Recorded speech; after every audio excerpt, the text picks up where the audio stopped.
All right, San Diego and Southern California, what's going on? Hour one, Jon and Jim. There's actually more from Jon Heyman today. We will discuss in the first hour of the show. We're with you for the next 3 hours, which means we are your pregame hang for Padres and Rockies, which gets underway in roughly 3 hours. And Kevin Acee is our Padres insider. He will join us at 4 p.m. from Denver. We have great giveaways today. Chicago with Earth, Wind, and Fire, Def Leppard, and more. We'll give away Chicago tickets in the next 15 minutes. So be listening for that. 2 free tickets to see Chicago with Earth, Wind, and Fire. Since we last touched base, Jim, nothing's really changed. But again, Dodgers have lost consecutive games. And you look around the National League right now, we spent a lot of yesterday talking about this, like the way the Padres are playing.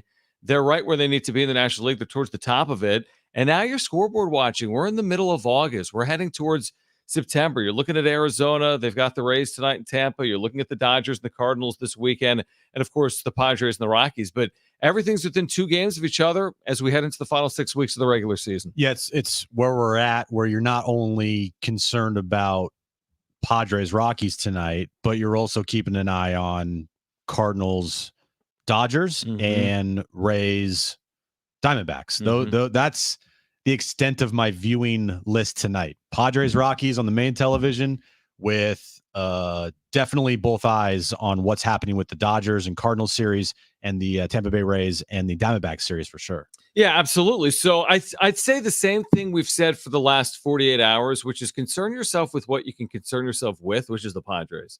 Right. Because if they do what they've done, and they've done it as well as any team in baseball here recently, really since April, but 19-3 in their last 22, just continue to win series.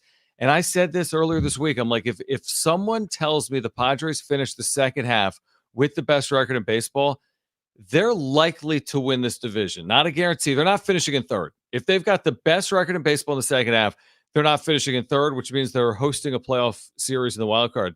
But I believe if they finish the best record in the major leagues in the second half of the season, they're probably going to win the division. So are they going to do it? I don't know. There's 40 games to play. Like, are they going to continue to do this over the next 40 games? Are they going to play 667 baseball and win 2 out of every 3 games from here on in? Well, also, I think, has urgency officially entered the chat? Like, this is now an urgent time of your season? Well, I mean, I don't know if it's entered the chat because they've played. I mean, they're the most urgent team ever, I guess, if they're 19-3 in their last 22. Well, what I mean is, don't take your foot off the gas pedal. Continue to play good baseball. The hard part is they can't keep doing this. That's what we have to remember. It's not the end of the world if you lose tonight and both the Diamondbacks and Dodgers win, but also it's not going to feel great.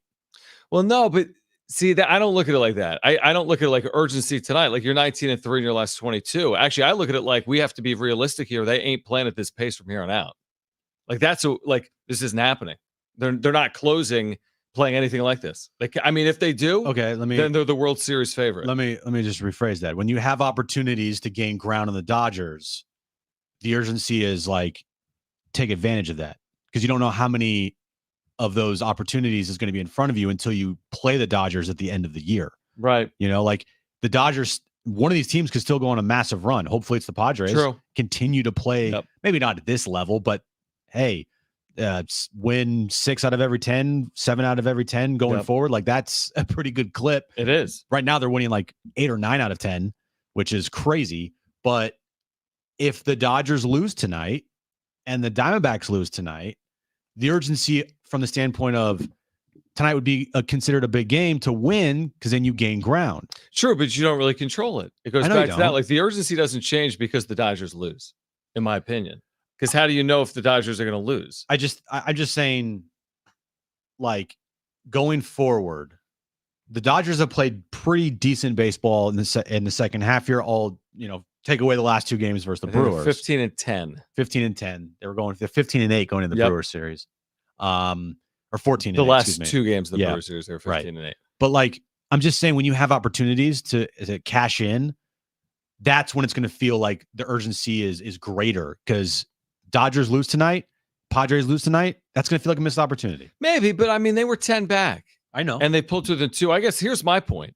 And I said it the Friday night when they lost to the Rockies at home and everyone was jumping off the deep end. Right.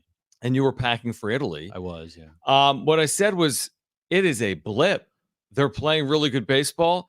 They could still win the series, and they won the series. So, like, no, there's going to be another day over the last 40. They drop a game, not just a game. I mean, a game in the standings. They'll drop a game, but they'll lose a game in the standings. But that's okay, is the way I look at it, because if they consistently are able to win series, now I don't even know the math on it. Like, is 650 baseball enough? I have no idea, because it's contingent on the Dodgers and the Diamondbacks. So maybe someone plays better than that, but I think you control what you can control, which is if you somehow do that, if you go 25-15 to close, and that's not good enough, then sorry, because and then I don't think it's fair to be like, well, they could have gone 30-10. Well, they're not going to play at this pace probably for the next 40 games. And I'm not going to like lose too much sleep tonight if the Padres lose to the Rockies and the Dodgers and Diamondbacks win. Yeah, will it be annoying? Of course it will. Mm-hmm. But as long as the Padres don't let that start a trend of going back to what they were before this great streak, then everything's going to be fine. Sure. Like you said, hey, worry about what you can worry about what's in front of you. Hopefully everything around you works out in your favor. And also remember, at the end of the day, the main goal is to make the postseason. That's it. It's the main goal is to make the postseason. Yes, we would all love this team to win a National League West title. Yes, we would love this team to even have the best record in the National League, which is right there for them. But there's more important things than worrying so much and getting so upset if this weekend you lose a game in the standings or whatever it may be, right? Like if you take 2 or 3 from Colorado, but then the Dodgers and Arizona sweep their series, it should not be, and it should not feel like the end of the world for Padres fans. I agree with you, because again, I don't think you're always going to have everything go your way. Like we've seen everything go their way for weeks on end right now. Now, of course, we all go in with high hopes for the Colorado series. I would say this. Everyone looks at Colorado and they're like, oh my gosh, this team is completely washed. I mean, right, Chris Bryant's back in the IL. They haven't won consistently all year. The one thing they do well, not well, but the one thing where they're okay is at home. They're like a 450 team at home, like 27-32, whatever that is. Like they play decently at home. They're awful on the road, as bad as it gets, 17-46, but they're 27-32 at home. So, it's not like it's just a complete pushover or walk in the park and you're going to sweep through the Rockies. But it does feel at 19-3, it's like I'm definitely have like my antennas raised if I'm the Padres, because like everything's going so well that you're going to a place where Colorado, they suck, but they're not as bad at home. And if you're not careful, hopefully, you get out of there with the series win. That's how I'm looking at it. Get out of there with the series win. I'll take that right now. And it's just not an easy place to play. We know how. No, it's not. This team has played at Coors Field. It's not been like the easiest place to try to win some baseball games, especially for the Padres. And this season series for them, I think they're 4-6 versus the Rockies, if I'm not mistaken. Is that what it is? They're 4-6 against the Rockies. Yep, I'm looking at it right now. The Rockies, yeah. So, you play good this weekend. You have an opportunity to win the season series with the Rockies. Not like going to make or break your season, but when you look at what other teams have done against the Rockies, they've beat up on them. Sure, like the Dodgers and the Diamondbacks. So you kind of want to have at least one final opportunity here to beat up on the Rockies, because this is the last time you play the Rockies this year. Last time.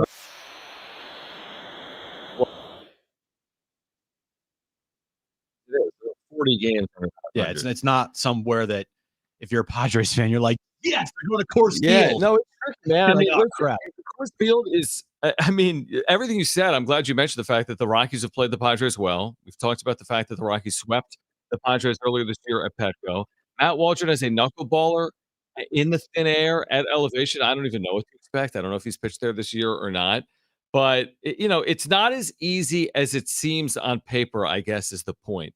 For the hottest team in baseball to be taking on one of the worst teams in baseball, it doesn't scream to me as easy as it seems on paper. Well, the best thing about this series, John, the absolute best thing, they're going to have lightsaber bats and new names on the back of their jersey. No.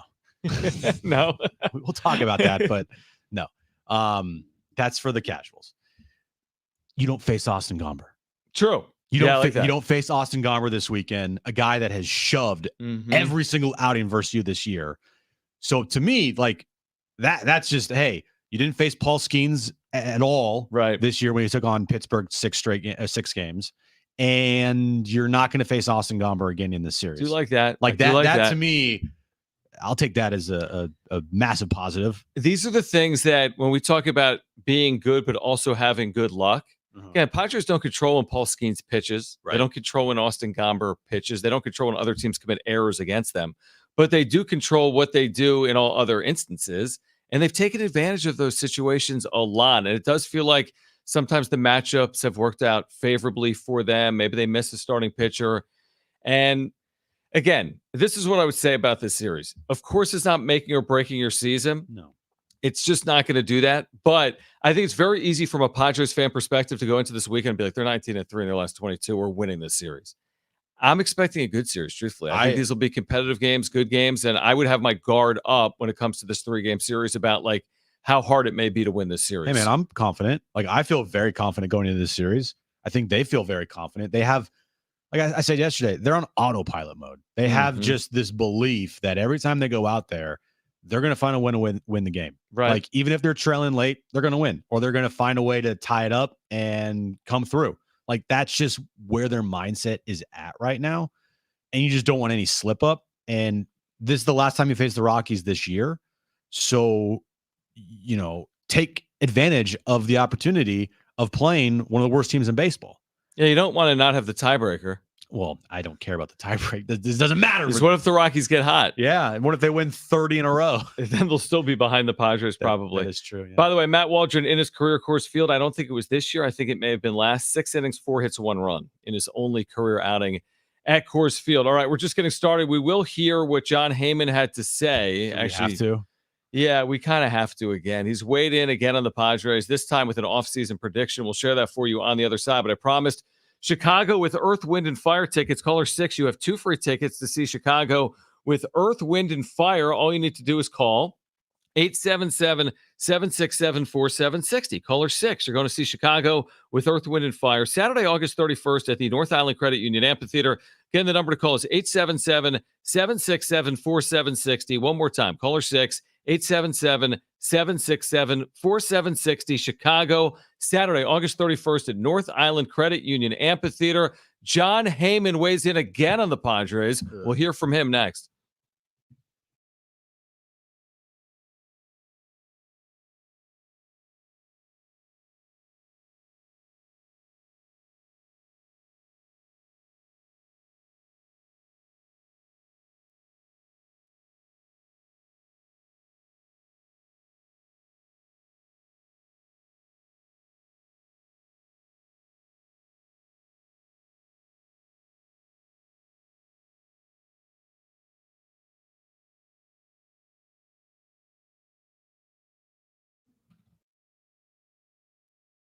All right, hey guys, us again, Jon and Jim. We're coming up on a great time of year, baseball postseason, football season right around the corner. And with Underdog Fantasy, you can win, listen to this, 325 times your money just by choosing higher or lower on your favorite player stats. Yeah, we've been playing Underdog Fantasy for a long time right now. It's super easy to play. Just download the Underdog Fantasy on your mobile app, and you can pick higher or lower for your favorite team's play. Tonight, Jackson Merrill, let's do higher than a half home run, pays out almost 3 times your money. Coors Field.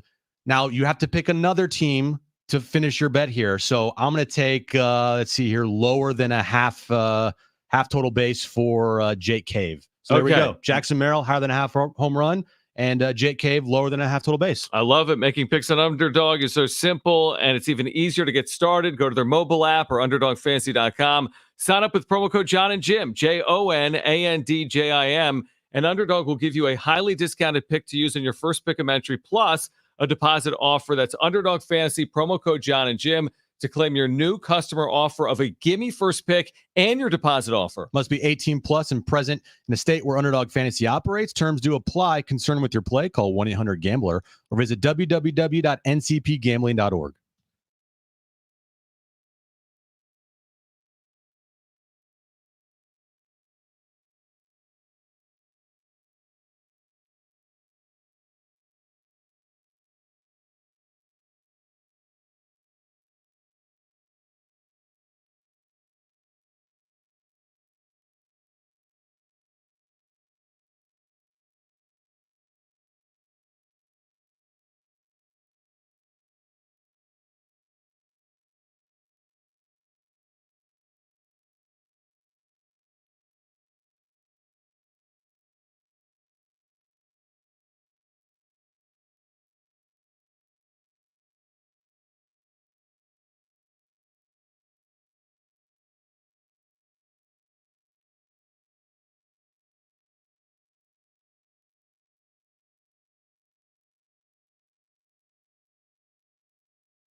today. Kevin Acee, our Padres insider from Denver, as the Padres and Rockies kick off a 3-game series this weekend. Kevin will join us coming up at 4 p.m. So we kind of ridiculed Jon Heyman yesterday.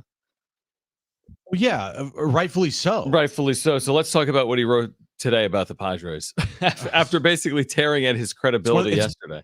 Well, it's not credibility. It's just calling him like a moron for what he said. There's right credibility. He has credibility as far as like reporting goes most of the time, but yeah, I mean, he's dialed in. He knows what he's talking about. Sometimes. Whatever he said yesterday, we mentioned in the open something about like if Peter Seidler was still living, they'd have a shot to land Juan Soto. And we're like, well, that's an interesting way of wording that. Yeah, it made no sense. Anyway, he wrote today at the New York Post that the Padres, quote unquote, love Blake Snell and could make a play for him this winter. He's almost sure to decline his $30 million player option. One rival general manager offering the opinion it would take a quote unquote catastrophic injury for him to exercise it. So the Padres are going to dip their toe in the water again with Blake Snell on a long-term multi-year deal per Jon Heyman. Yeah. And I want to go to a Michelin star restaurant every night. Like what stop. Blake Snell is going to be looking for that contract they didn't get this past offseason, which is crazy because he came off a Cy Young season. Mm-hmm. And I think he's proven this year that he can be reliable. Kind of. Second half mm-hmm. Snell. That's a real thing. And then the no-hitter, and if he can finish off this season strong and then have a full spring training with the team, like maybe some team will be gullible enough to give him a massive contract, but it just makes no sense. Even if they had like interest, still wouldn't touch Blake Snell ever. I never would. I give Blake Snell a contract that he's looking for. I'm sorry, never. I agree with you. I do. Again, if you can get that discount deal, did the Giants get that discount deal? Seemed like maybe, but has it really worked out? No. He's had a half good season. They're paying him basically a premium in AAV for 1 year. And like you said, he's likely to hit the market again after this year. And imagine if baseball is stupid enough to implement this like 6-inning limit for starting pitchers. Well, then he can never pitch again. No, he's not allowed to appear, I guess, in the major leagues. I mean, sorry, that's the Blake Snell rule. That's the anti-Blake Snell rule, because Blake Snell doesn't pitch consistently 6 innings all the time. Correct. I just think it's funny that all these names that get brought up is like, oh, they have interest in Juan Soto next year and Blake Snell. Oh, so we have interest in all these guys we already had and said we couldn't afford, so we let them go. So now all of a sudden now we're going to go get them. If they had so much interest, they could have just re-signed them instead of not trading them and just letting them walk. Yeah, as opposed to re-signing Blake Snell. And don't get me wrong. I mean, he's had some unbelievably good years, like the Cy Young year last year. But if you're going to keep your payroll where it is, you got to pay someone like Jurickson Profar. Like Profar can't go. I'm sorry. Like Profar's got to be back. Yeah. Now, again, you can't pay an arm and a leg here. You're not going to go crazy. Be smart with your money. But you got to pay Jurickson Profar, and it's not going to be dirt cheap like it just was. So if you got to throw an extra 8-10 here, and then with arbitration guys, you got to throw 5-10 here. Luis Arias comes to mind. Mm-hmm. All of a sudden, that number's getting pushed up a little bit again. Dylan Cease is back again next year. So, like, if I'm reaching for Profar. I don't know if I'm reaching right now. I mean, Blake Snell's blown it all out of the water. You're talking big-time money, even AAV, even if it's not a long-term deal. And I just don't see how they put that thing together. By the way, Michael King's going to be looking for another contract or a contract extension here. Well, he's going to be making more. I know that. Dylan Cease, I don't know. He's going to be asking for a lot, but if you tell me right now, Cease or Snell, not even close. I'm taking Cease. Yeah. And yeah, you mentioned Luis Arias going on his final year. You got Jurickson Profar. You just have Jackson Merrill's coming up, looking for a contract extension here, probably to buy out his arbitration years. True. If he continues to play like this, like there's just so many more things that are more important. And it goes back to the roster building of AJ Preller that we talked about yesterday, how up until this year, it's been just top heavy rosters until finally this year, you actually have some like legitimate depth on this team. And if you go out and they're not going to, but if they went out and tried to re-sign Blake Snell for like 35 AAV, you just went back to top heavy roster again. Exactly. And by the way, like, let me put this in perspective. Profar, let's just say he goes from 1 million. Can we all say 10? 10 to 15. Let's give me 10. I'll go conservative. That's plus 9 from 1 to 10, 9 million more. Cease arbitration eligible makes 8 this year. I'm going to take it from 8 to 18. That's probably high in arbitration, but 8 to 15. Okay. I'm just going to do it. That's 9 plus 7. That's 16. I'm taking a rise from 10 to 15, 10 to 13. I mean, I'm plus 20 on 3 players that I need to have back. Arise and Cease are under contract. They are back, making more money, and I have to have Profar back. I just took on 20 million. I bet you someone told Heyman, or he was talking with somebody in the Padres, like, yeah, Blake Snell's doing really well. We really like him. I mean, sucks we couldn't keep him, but we really like him. Agreed. And then it twisted into, the Padres, watch out for them in the offseason with Blake Snell. I mean, I like no chance. I like him too. And we've seen the way he's pitched here recently, and I saw what he did in 2024. I liked him a ton. Yeah. But it gets to a point where it's outside of your threshold. Yeah. It's too expensive. I like BMWs. I don't drive one. It's outside of I don't have the money for it. And the truth about Blake Snell, while he has been pitching fantastic of late for the Giants. Yep. That no-hitter. Yep. Last year winning the Cy Young. He's just not reliable for a full season. True, or back-to-back seasons. Back-to-back seasons. Like, I mean, where do you think the Giants would be if actually Blake Snell came into camp as a Cy Young and came in like is pitching right now? Yeah. What if he won the Cy Young again this year and they had another 5 wins? Because that's what they would have in the first half if he was pitching like that. And they'd be right. They'd be right there. Exactly. So I just no chance. I like Blake Snell a lot.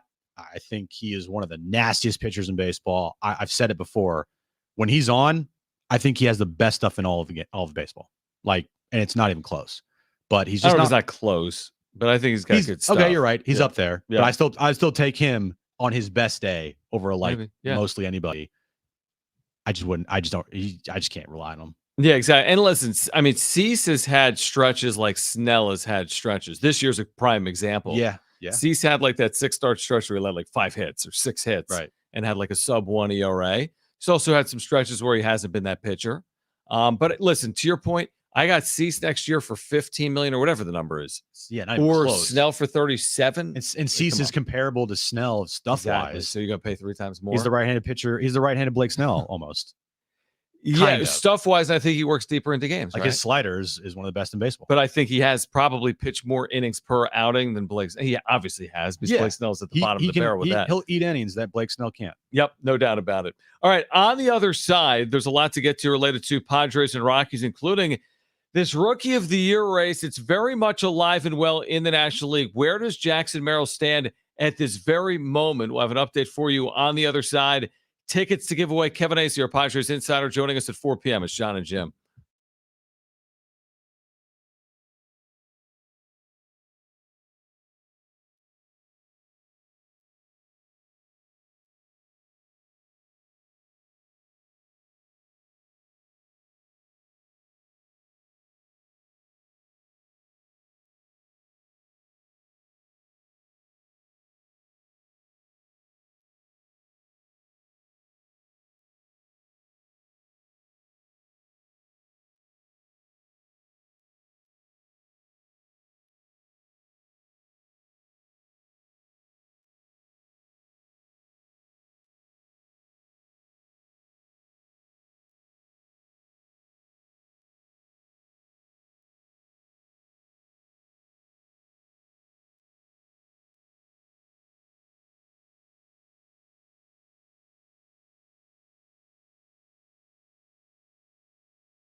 All right, this update is brought to you by Caltrans. Padres Rockies, game 1 of their 3-game series tonight in Colorado. 5:40 first pitch. Matt Waldron on the mound for the Padres against Cal Quantrill for the Rockies. Ha-Seong Kim is back in the Padres lineup today. Padres are just 2 games back of the Dodgers in the National League West.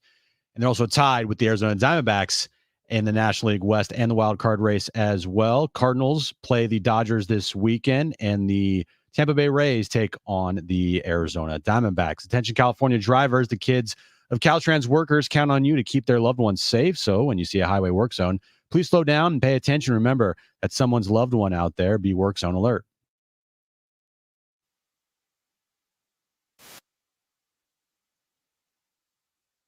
He is our Padres insider. He will join us from Denver at 4 p.m. We have an update on the Rookie of the Year race coming up for you this hour as well. I wanted to provide this update on Yu Darvish, who's also from Jon Heyman today. Birthday? It is. Yeah. There's your update. There you go. See you guys tomorrow. Happy birthday. Saturday afternoon show. No. Here's the update from Jon Heyman on Yu Darvish, which in my opinion is kind of like bearing the lead. It's a bigger story to me than Blake Snell is not coming back. And here's the update. Yu Darvish is working out now. We know it, but this is from Heyman. The hope is Darvish, and he then writes one of the best people in the game, which is great, can return to the red hot Padres in September. One person close to him guessed a return this year is quote unquote 50-50. Another thought the odds are better than that. But per Jon Heyman in the New York Post today, Yu Darvish could return to the Padres. The hope is he can return to the Padres in September. Again, nobody's holding their breath. Nobody's guaranteeing it.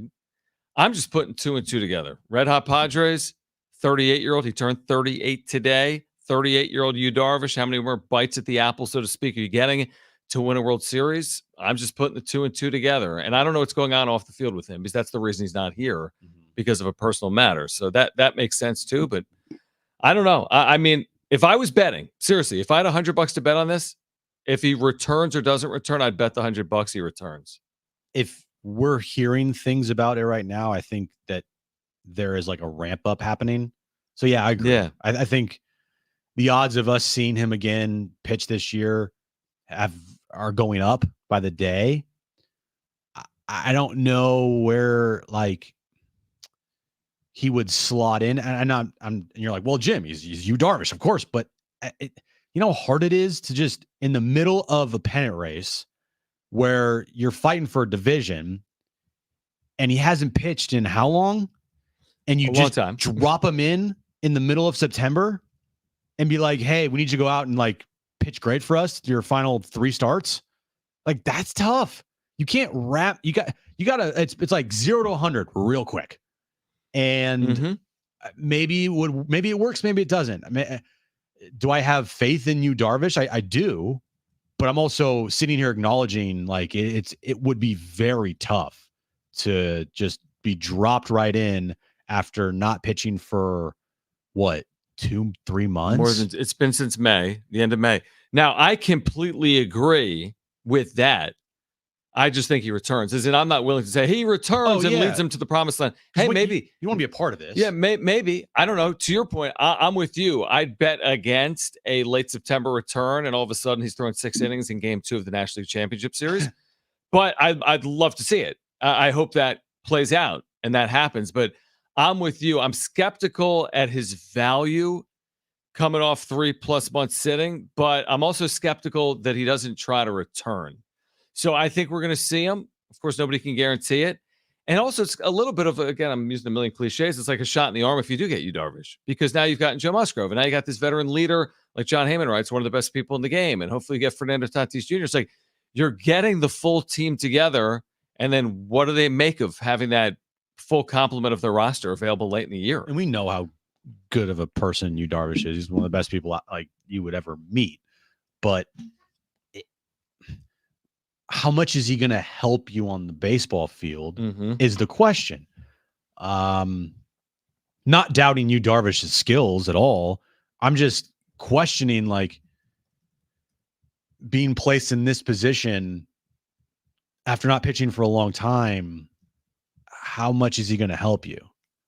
I don't know. Here's the other thing. Let me ask you this, and I think all things being equal, like if you told me all year Yu Darvish is healthy and he's a frontline guy, like he's a number 2 starter in the major leagues. He pitched great for them when he was out there. So that's great. But when I ask it now, with them being 15, 16 games over 500, with them having Cease, King, Waldron, we'll see about the rest. Musgrove coming off a good outing, but like, do you need him today as much as you needed him to start the year? Like, does he have to be an important piece for them to make a run in the postseason? I don't know the answer, but I'm asking it. Does he have to make an impact? I don't think he has to, because we're talking about it like we don't even know if we're going to see him. We talk about like, all right, Toddy coming back and Joe coming back and Darvish coming back and like, oh man, these guys are really helped this team. And without those 3 guys, they just had the best stretch in franchise history. Right. So I'm not saying that they wouldn't help. I'm just saying that it's not the end of the world if they're not going to come back. I think Tatis would be the one where you're like, that one sucks, because I think Tatis could really help. I think Joe can help too, but we're just like looking at what they have done with these guys out, and it's the best stretch in franchise history. So like I said, I was like, they have enough to do this. They have enough to do this. I've said that. Yes and no for me, because yes, they've beaten the Orioles and the Guardians, but yes, they've beaten the Marlins and the Pirates. Like, I don't know. Now isn't then. Well, I'm not going to. August isn't October. Hitting and I mean, it's different. I'm not going to poo-poo them. I'm not poo-pooing it, but I'm saying it's not October. The Marlins and the Pirates. Either I won't poo-poo any for the regular season, but I'm also not going to use it as my justification for them winning in October. Okay. So if they didn't have those guys, would you still feel confident about about the team? Yeah, okay. I feel confident. I'd feel more confident with them, though. Right. But do you still feel confident without them? Let me ask you this. Yes. I think you could argue they're the National League favorite with all hands on deck. I think if they didn't have Tatis, Musgrove, Darvish in some combination, it's probably a stretch to say from anywhere other than San Diego nationally that the Padres are the favorite to get out of the National League. It would be help my guess. them, but it's also like I'm not going to cry over not having $1 million because they never had $1 million in the first place. But they did have the million. They did, but not for like a long. And when they did have Tatis, they were a 500 team. When they had Joe, they were playing 500. They didn't have him for that long. They didn't have Yu Darvish for that long. Like, I you know what I'm saying? Yeah, you're saying they've done it for so long without him that it's not like they feel as if they need him to win. Right. And I agree with that. What about this? You know how we always joke, like, how does this impact LeBron's legacy? In all seriousness, how does it impact Tatis? Well, if he's not back and they are in the postseason again and they win a round or two like 2022, and now there's been multiple championship series or postseason runs without Fernando Tatis Jr., your 25-year-old, $340 million man, at some point, like, man, the hits keep coming. And no one's really talking about it because this team is playing so well. We touched on it a little bit, but the whole Tatis situation, it's just not good for him. Like, for him personally, it's not good. And in turn, it's not good for the team because he's making $340 million. It's a $340 million contract, and like, he doesn't play. He is a guy that's there half the time, and that's an issue for a guy that you paid so much money to. They just can't stay healthy. Like, that's a conversation. If this team wasn't winning and they were kind of like around 500, and maybe the conversation about where the hell is Tatis would be louder and louder. Do you think some of it, and we don't know because we don't go to the medical appointments of Fernando Tatis Jr., do you think some of it is that they are playing well and they can take more time with it? Would this look different if they were a game back of a wild card spot with 40 to play, or 2 games back, or even a rush to get them back? That's where my mind's at, is like, hey, we don't need to rush this. We don't need him. And the last thing we want is him to come back sooner rather than later, and this injury turns into something way worse.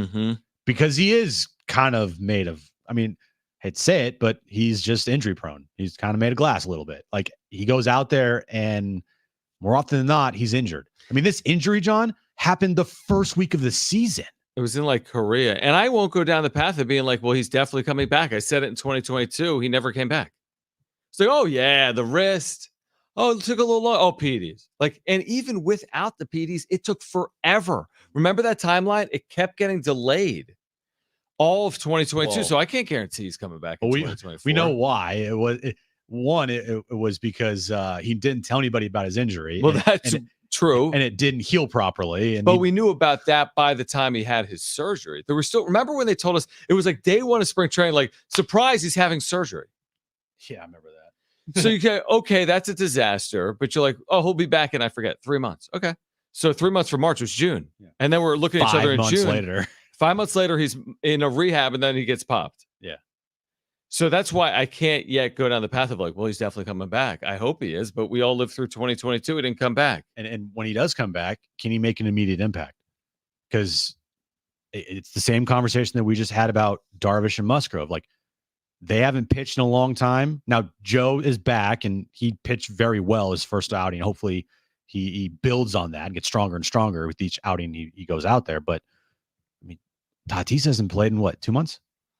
Like, hey, we're going to drop All-Star break. Hey, we're going to drop you back in September, and you need to be an 850 OPS guy. Yeah, how did that work in 2023? There was a big adjustment. He had, a down year. The last time Fernando Tatis, June 21st. So 2 months in 5 days. All right, on the other side, we've got an update for you on the National League Rookie of the Year race. Where does Jack Demero stand? Plus Kevin Acey from Denver. As the Padres get ready for the Rockies. Great giveaways coming up as well. We're with you until 6 p.m. It's Jon and Jim.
All right, so remember we were told Paul Skeens had won Rookie of the Year, essentially. All the hype, had a sub-2 ERAs recently at the start of the month. Now, he hasn't won since, like, July 11th. His last couple of starts have not been good. So, it's still there for the taking, and Jackson Merrill, of course, is playing some of the best baseball in the major leagues, rookie or not, right now. So, what's the update here in terms of where we stand when it comes to the National League Rookie of the Year? It's a two-horse race, right? It's Merrill or Skeens with a quarter of the season to play. At this point in time, it is. And I think Merrill is taking off. I think he's kind of closing fast. I don't think he's closing fast. I think he's ahead of Skeens. You think he's ahead right now? Las Well, Vegas doesn't have him ahead right now. Well, here's the thing. They're going to shut down Paul Skeens here coming up soon, You right? would think. The Padres have completely taken out the Pirates in the playoff picture. Their season's over. Mhm. They have nothing left to play for. Unless Skeens makes every single start for the rest of the season and pitches like he did before the All-Star break, Right. I don't see how he wins unless it's completely biased from the voters. Well, that, of course, is the concern, the hype. DraftKings today, Paul Skeens minus 180, Jackson Merrill plus 140. DraftKings today, Paul Skeens minus 180, and Jackson Merrill plus 140. So now that could change very quickly. 2 weeks ago, if you would have looked at this, Merrill would have been like 10-1, and I was like 1-1, 1.5 to 1. So he's closed very quickly. I'm with you. I think it's his to win. And what's happening right now, we're starting to see it from Major League Baseball. They're starting to talk about the race being a two-horse race with Paul Skeens and Jackson Merrill. Like, hey, who should win the Rookie of the Year? You know, pictures of the stats side by side, and again, it's going to help Jackson Merrill so much that the Padres are in the thick of it, and that they're in the pennant race, and that they could potentially win the National West over the Dodgers. It's going to be a huge part of that. Like if in September, the good thing is the voters don't vote until past the final day of the season, and that last week of the year, if they're a couple games up or a couple games back of the National League West, Jackson Merrill has a huge week and he does what he did like last week and what he's done recently and has a couple clutch hits and home runs. You can't tell me that he's not going to win Rookie of the Year if those things agree. happen. Here's what he's done in a week at DraftKings. He went from plus 1,500 to plus 140. He went from 15-1 to 1.4-1 in a week. So he's fully capable of winning this thing. I do think it matters that they are in it, San Diego, and the Pirates aren't. I think ultimately that matters. Why? Because Skeens is going to get shut down. I think if the Pirates were in it, you're likely to see Skeens finish off the season, and it gives them a better chance to win it. That has to play has to play some type of role. Like if your team is really good and they're in the postseason, and you are a big contributor to the team's success, and oh, by the way, you're a rookie. Like how could that not help your cause? It has to. Didn't even make his debut until the middle of May, and he's going to be shut down in the middle of September. It's like Merrill's been here since day one. He's going to play every day. And I'm not saying position player versus pitcher. I'm saying he wasn't up. Why is Skeens getting rewarded? It's not Skeens' fault, but why are they rewarding him for he's up May 11th, he's shut down. I'm making up September 12th. Yeah. That shouldn't be rewarded. And I said, look, if Paul Skeens, I think this was like around the All-Star break. I said Paul Skeens will win Rookie of the Year if he continues to pitch like this through the rest of the season. But that's likely not going to happen. And his numbers have fallen off. They have. And he's still been very good. Yeah, he's been amazing. He's the future of the franchise. And they're going to do everything they possibly can to ensure that. Even though you hear people who don't know anything about baseball say that they want to see Paul Skeens 8 innings, 9 innings out there.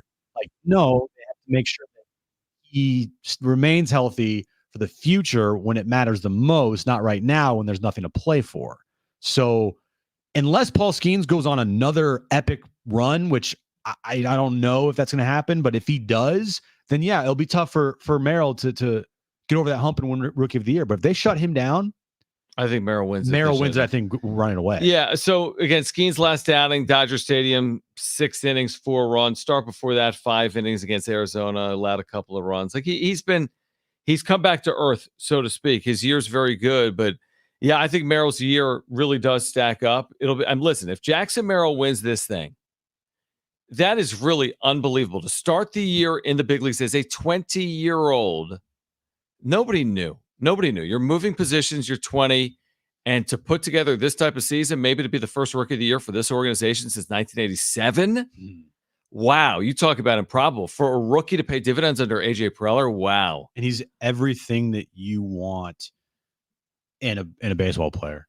Like, he just has that it factor. He has what you're looking for as far as the attitude goes, what he says off the field, how he plays the game, his approach at the plate, his defense in center field, his attitude, his charisma, his energy that he brings. Like, this is a guy that I hope is around for a very, very long time and in a Padres uniform, because he could become like the face of this franchise. He's not the best player in baseball, not even close. He's not an MVP candidate, but he is like becoming a vital, vital piece to this club. And you can make an argument for this club. He is one of the most valuable players on the team. I changed my argument. Paul Skeens says a scoreless inning tonight against Seattle. Oh, boy. So I didn't realize that he was going to throw a scoreless first inning at home against the Mariners. Do we have an update on D-backs and Rays that are underway right now? We do have an update on all these games. We do, yeah. And it's scoreless at the top of the first inning in D-backs. Runner on first, so no outs. Uh-oh. Oh, boy. That means the D-backs are threatening. And then your update in Dodgers-Cardinals is it starts at 8:15 Eastern or in an hour and 15 minutes here. So, okay. So, yeah, I think all things that we know, I think Merrill has the advantages because he's going to finish the season. If he can finish off his season, he's going to have a chance to win it. I don't think Paul Skeens finishes the season on the active roster. Therefore, advantage Merrill. He's just got to play well. Like, he can't all of a sudden not play well. He plays well for a quarter of the season. I think he wins it. If he doesn't, it probably goes to Skeens. That's my guess.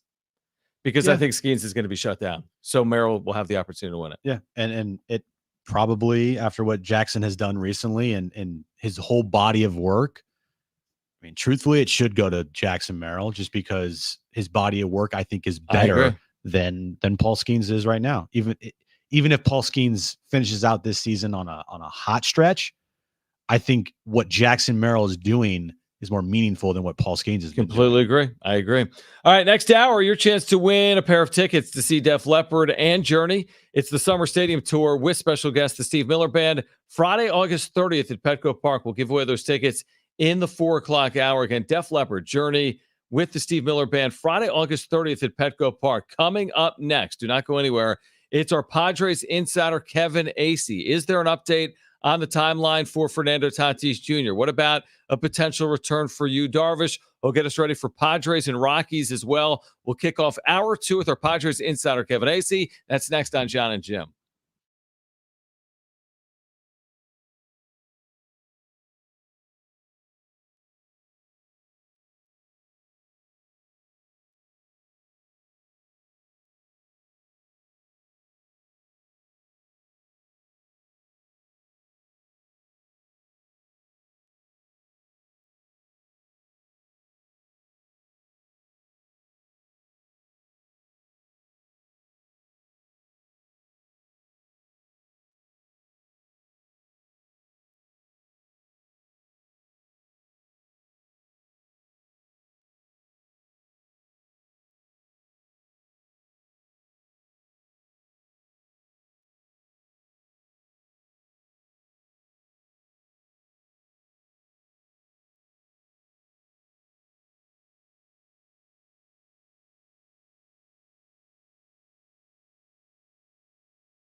All right, this update is brought to you by Caltrans. Padres and Rockies start a 3-game series tonight in Colorado. 5:40 first pitch. Cal Quantrill on the mound for the Rockies against Matt Waldron for the Padres. Padres are just 2 games back of the Dodgers in the National League West. It is scoreboard watching time, John, and not a great update in Tampa as the D-backs lead the Rays 2-0 heading to the bottom of the first inning. Their Dodgers take on the Cardinals. That game gets going at 5:15. Attention, California drivers. The kids of Caltrans workers count on you to keep their loved ones safe. So when you see a highway work zone, please slow down and pay attention. Remember that someone's loved one out there. Be work zone alert.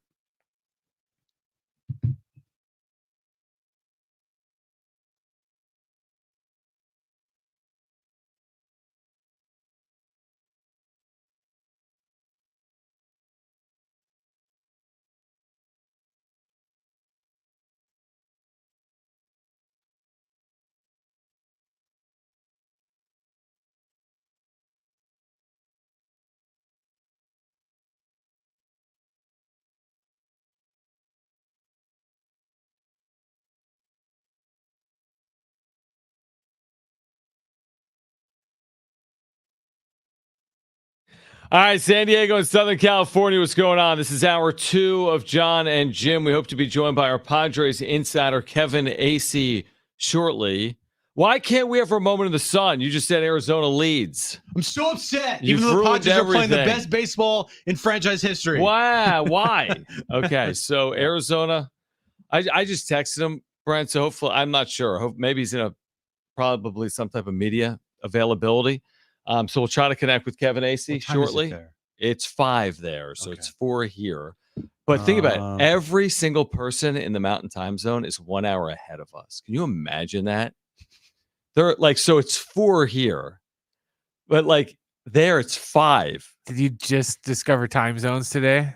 Well, Jim just said, what time is it there? This should be like if you went to like Europe. Can you imagine going to Europe? And then like the time's way different there. Dude, if I was in Europe right now, like it'd be like 1 a.m. Why do they already know the result? They already know who wins. I know, it's game's crazy. Over. It's tomorrow. It makes no sense, right? Everything's crazy. To me, it's Saturday instead of Friday. I will say it's very confusing for my son who's 5. Like, at what point does that make any sense? It is a bizarre concept that the time is different in different places. It doesn't seemingly make sense. You know how the Earth spins? Don't get me started on that. Don't get me started on that either. John thought that if the Earth stopped spinning for like a second, we'd be okay. I'm convinced of it. You'd be wrong. A half second. We'd be dead. Why would we be dead? Thank you, Brent. Okay, so here's the thing. The Earth is spinning so fast. I don't feel it. Because it's gravity, bro. You're moving with the Earth. It's fine. But if it stops spinning for even a half a second, it's like a car going 200 miles an hour, and then you're just, without a seatbelt, slamming on the brake. What if I had a seatbelt on? Like if I was in a car? Well, then you need to strap yourself down to like Earth with like, I don't know. Brett's Googling it. Something or whatever. Dude, I'm telling you, it would not work. It would not be good for us if the Earth stopped spinning for a second. Well, no, not with the Padres 19-3 their last 22 games. Not with maybe it would be good with the Diamondbacks, though. Maybe, because then it would stop the Diamondbacks from like winning all the time. Right. So the updates today are that, again, Padres Rockies coming up in about 90 minutes or 5:40, 5:45. Then you're keeping your eye on the Diamondbacks. Of course you are. And again, it takes nothing away from what the Padres are doing. There's still 40 games left in the season. It's not like if the Diamondbacks win today, the season is over. But Jim said it. They lead in the first inning 2-0. Dodgers later. This will be interesting for LA, going to the road, taking on the Cardinals. They were just in Milwaukee. They've lost consecutive games. So everything's going to be determined over the next 40 games. Yes, we're scoreboard watching. No, Arizona's winning streak isn't taking anything away from the way I'm enjoying watching the Padres right now. It's just not. It's just not taking anything away right now from a Padres perspective. So we had so much to ask Kevin about, and we will, because he will join us at some point between now and the first pitch time of 5:40. We were going to ask him as well about the back and forth he had with Mike Schild. It was just the other night. Like the good back and forth, the good problems. Like, hey, how do you deal with the good problems? You're leading every single night. You have the opportunity to use all your good pitchers because you're winning these games. Like you're in a position where oh, cool, we get to use Tanner Scott a lot. Oh, cool, we get to use Robert Suarez a lot. Oh, cool, we get to use Jason Adam a lot. Mm-hmm. I understand that it is a big toll, but you're winning these games. So the alternative is what? You don't win those games? I don't like that alternative. Yeah, I'm completely with you. And now, listen, 18 games in 18 days is where they are right now. Here's what I would say, though. The odds of you being in like 16 two-run games over the next 18 games just doesn't work like that. I mean, the odds aren't great that you're going to be playing a 1 or 2 run game every single day over the next 3 weeks. You're probably going to lose some games. You're not using high leverage relievers. Unfortunately, you're going to lose some games, right? That's just how baseball works. And then hopefully you win some games by 5, 7, 9 runs. That was Kevin's overall point. What if wouldn't it be better off to be, leading by 5 as opposed to leading by 2? Yeah, be a lot better off to be leading by 5 than 2, but they're winning the game. So you can't complain about it. Don't complain about how you're winning these games. You just can't. Oh man, I wish we were winning by 4 runs instead of 2 runs every time. You're winning the game, right? Okay, that's all that matters. Do we do a curveball here, Brent, and do the wrap right now, or the second we start the wrap, Kevin will call in? But that's kind of my motivation. Trying to see if there's like media happening right now. Well, yeah, probably 90 minutes before the game. There's probably some availability of someone. Kevin's like, yeah, this time works for me. Yeah, that's how it works. Like every week, text him, then he texts me back. Let's got the wrap? Let's get to the wrap. We'll start the wrap, which means Kevin will call in once we start the wrap. So let's get to it.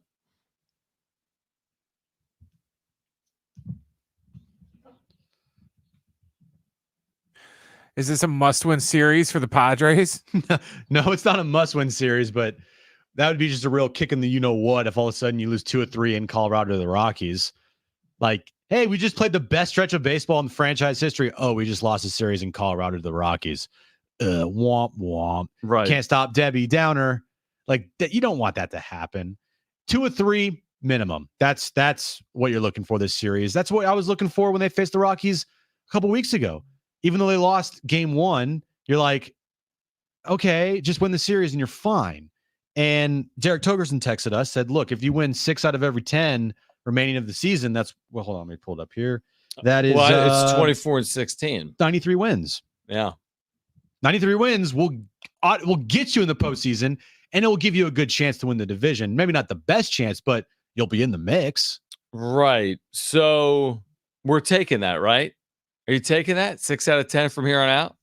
Even with the way they're playing, which is better than that. Bro, a month ago, if you said, hey, this team's going to win 93 games, I would have signed over my house. Well, yeah. And 3 weeks ago, if you would have told me to go 19-3 over 22 games, I would have told you the same thing. But now that they've done it, yeah, it's hard to say no to that because you could do a lot worse than that. Do you win the division at 93 wins, though? I don't think so. I don't think the NL West with these red hot teams is being won by a team. Yeah, I think 95 to 98 gets it.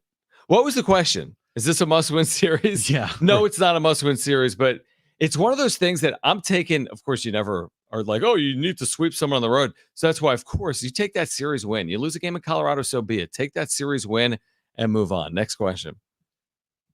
Bronny James's rating in NBA 2K25 is a 68. Is that too high, too low, or just about right? According to Brent, that's 68 spots too high, right? Yeah, I think it's too high. It's a rating system. So well, from 0 to 100, though, that's how? Why? That's just doesn't make any sense. Is there anyone lower? There's probably a lot of people lower. I didn't see the rankings for everybody else, but Bronny 68. Come on, stop. What's his dad? His dad's like probably 98, 90, 97. Okay. Dude, they're 68. Come on. It should be like a 58. Yes, it's too high. Of course it's too high. He's never played the NBA. He only played like 15 games in college. How is he a 68 level? I don't know what 68 even means in NBA 2K25. What does that mean? I don't feel like it means you're good. If you get a 68 in a test, that's not very good. 68 rating in a video game, it's like not great, but it's also not like horrific. It's not the worst, you're saying. Yeah, it's not like having a 20 speed on a 0 to 100 and you have a 20 speed. Who wouldn't have it's basketball. I don't think like so anybody's a 20 speed. Maybe like his jump shot's like a 20 or something, but I don't know. Hold on. I'm very I can see curious. John like going I'm through his so mind. fascinated by Like, this. what is the rating Yeah, system? what does that even Like, how mean? does this even work? He doesn't understand it. He's a 60. I'm just looking to see if there's other ratings. Top rated rookies. Hold on. Top rated rookies. He's the lowest rated rookie. Okay. He's the lowest rated. No, yeah. There's no rookie rated lower than 68 that was drafted. But still, it's pretty hot. Like, Brent, when you say if you're like in the 70s, you're like average in a video game and you can like act like be competent out there if you play with that person. Yeah, I would think he should have been like low 60s. Low 60s, high 50s. I think 68 might be the lowest player in the game because there's no rookie lower than 68. Is there some vet that's lower than 68 when the lowest rookie?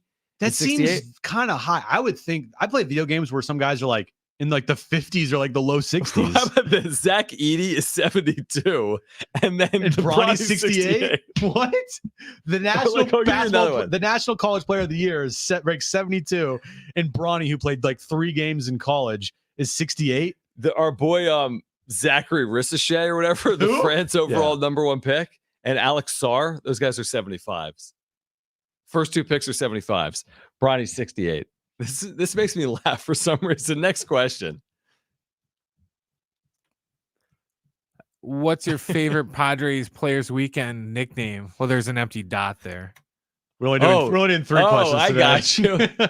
We're only doing 3 questions today. Well, it's perfect. So let me look at these nicknames because they're just. Now, is it just me or is the nickname weekend thing just like destroyed because of Schulte? To where it's like every game is a nickname weekend. Maybe it's just like, oh, big deal. All right. So we got Xander Bogaerts is X-Man. Luis Ariz is La Regadera. The sprinkler. Luis Campusano's Campy. Jake is Crone Zone. Duh. This is just all Schulte. Yeah. Kyle Gashioka is Higgy. Bryce Johnson is BJ. No, I think it's Beej. I think it's Beej. Because he is Bryce Johnson. Awesome Kim is Awesome Kim. Which they always write on the lineup card. Manny Machado, El Ministro. Jackson Merrill, Action Jackson. Not Farrell Jackson. No, Action. I know. You're saying Farrell Merrill. Farrell Merrill. Sorry, no, it's Action Jackson. Merrill Madness. David Peralta, Freight Train. Jerkson Profar, El Patron. Donovan Solano, Soli. Disappointed. It's supposed to be Donnie Barrels. True. Tyler Wade is T Wade. Matt Waldron is Wally. Joe Musgrove, Big Smoke. This is my favorite one. Dylan Cease. Are these on the back of the uniforms? I hope not. I don't think they are. They have been previously. Yeah, they used to be. I don't think they are. Those jerseys were god awful. But what they do get to do. Remember the emojis? Brad Boxberger was like a box and a a burger emoji. Yeah. That's kind of funny. But what they do get to do is use like this crazy gear, like special bats and gloves and all that stuff where normally you couldn't do in a regular game. And the Jackson Merrill lightsaber bat, John, is, I said, dude, lifetime contract. He has a lightsaber bat, bro. Now sign him to a forever contract. Does it have lightsaber abilities in the bat? Like you swing the thing and the ball goes 10,000 feet? Moron. It's not an actual lightsaber. And if it did have a lightsaber, it would just like cut through the baseball. Yeah. So I would like to see that. So your answer is you just read through every player's nickname. Yes. Okay. My answer is going to be mine's Cease. Because it's I kind of agree with that. Cease. I mean, there's none of these are that original. For being Players Weekend, it's not that original. I guess if I had to choose one, I would go with. I kind of like Action Jackson. Yeah, I'd go with that, or maybe La Regadera. I like that for Luis Ariz. But yeah, this Donnie Players Barrels. Weekend thing, that too. It's kind of played out. Players Weekend, in my opinion. All right, on the other side, good talk. On the other side, we do have tickets to give away, and we are going to do that. This hour, your chance to win tickets to see Def Leppard and Journey for the Summer Stadium Tour with special guest the Steve Miller Band, Friday, August 30th at Petco Park. Kevin Acey is somewhere. We'll connect with him when we find out where. That's next.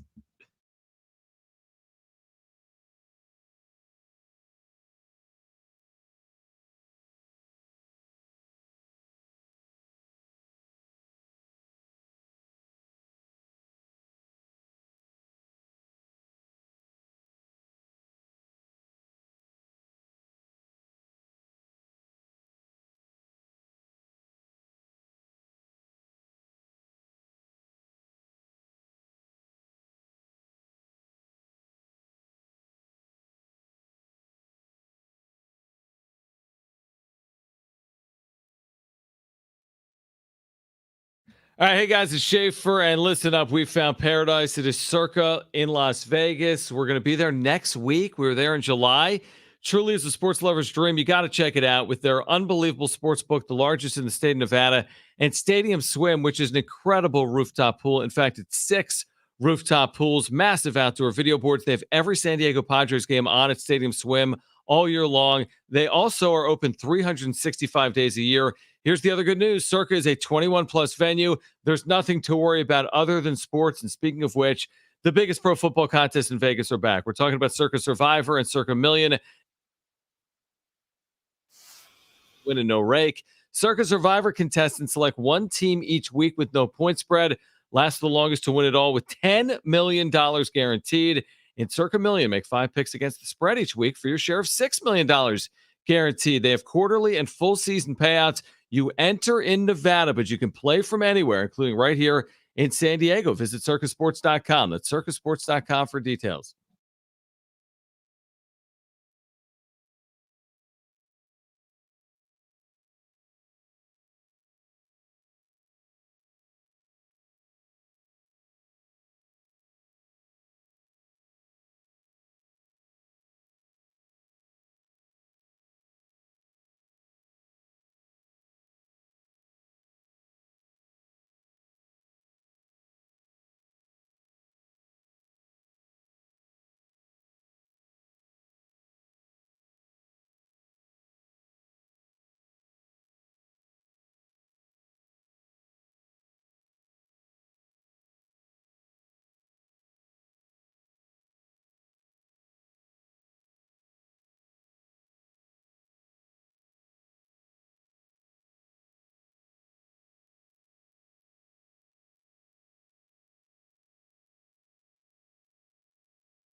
Seven zero four seven zero. Start with team. If you want to text us, Jim would like to do your attraction right now. Sorry, I must have said Tonight said something. that you said Tampa leads the race.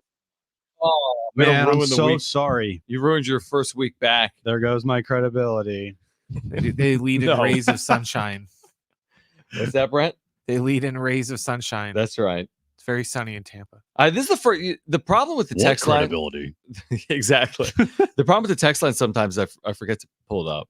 Me too. That's the issue. But 'Cause there's a lot of 70470.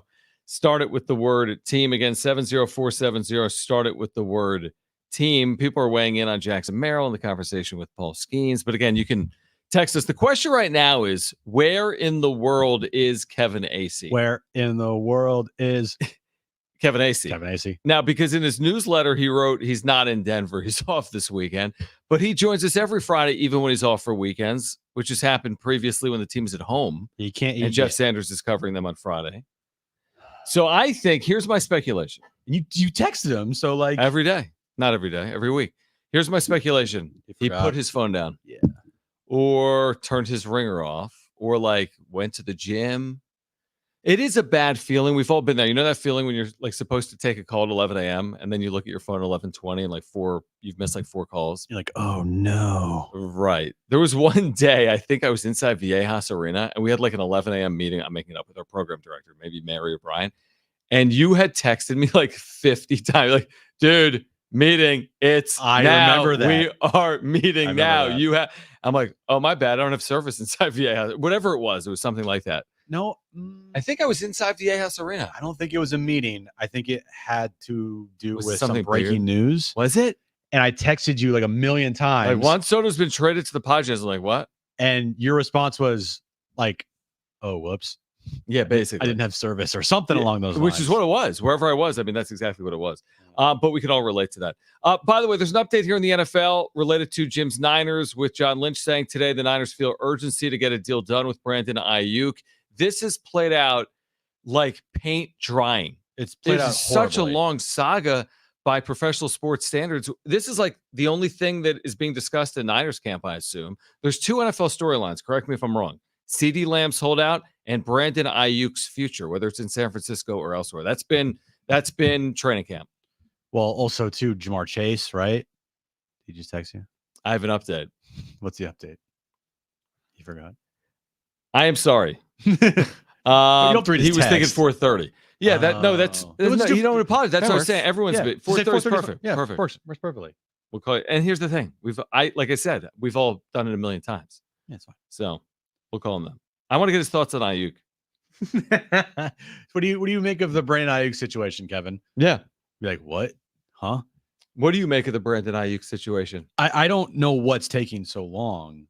He's been at practice for the Niners, watching on the side field, which it's doing sprints by himself. I mean, the reporting for training camps for the NFL has become my least favorite thing ever. It is so stupid how every single day with all these quarterbacks, there's reporters who like they need to find a story. So it's like, oh, Drake May had a horrible pass in the end zone to whoever, got picked off, and then it turns into like a segment on call on how Drake May sucks. I'm like, bro, or if Caleb Williams has a great series in practice and someone tweets it out, a Hall of Famer. But like, guys, it is practice. Stop it. True, but this is real, right? He either stays or he goes. No, this is real for sure, because it's either he stays or he's traded. And I think at this point in time, what, 2 or 3 weeks away from the regular season? Probably three. Because college is 2, so 3. Yeah, so 3. You trade him now? For both parties, it feels like a disaster. Late in the game. Way late in the game. This needed to happen either at the draft or well in advance of training camp starting. If I'm the Niners, I need to make sure I'm getting something that helps me now. And how am I getting something that helps me now? By getting them like a week before the season. I don't think first game's on the 5th. I don't think at this point they're going to trade him. Yeah, either do I. I think it's gone past the point of no return where the only option is, okay, we got to figure out a contract. Like, it just has to happen. Is it the most intricate contract in American business history? Well, you got a player who wants to be paid top 5 receiver money, and you got a team saying like, hey man, first off, we can't pay you top 5 receiver money because we have so many other pieces to pay. Well, then how do you get a deal like that done?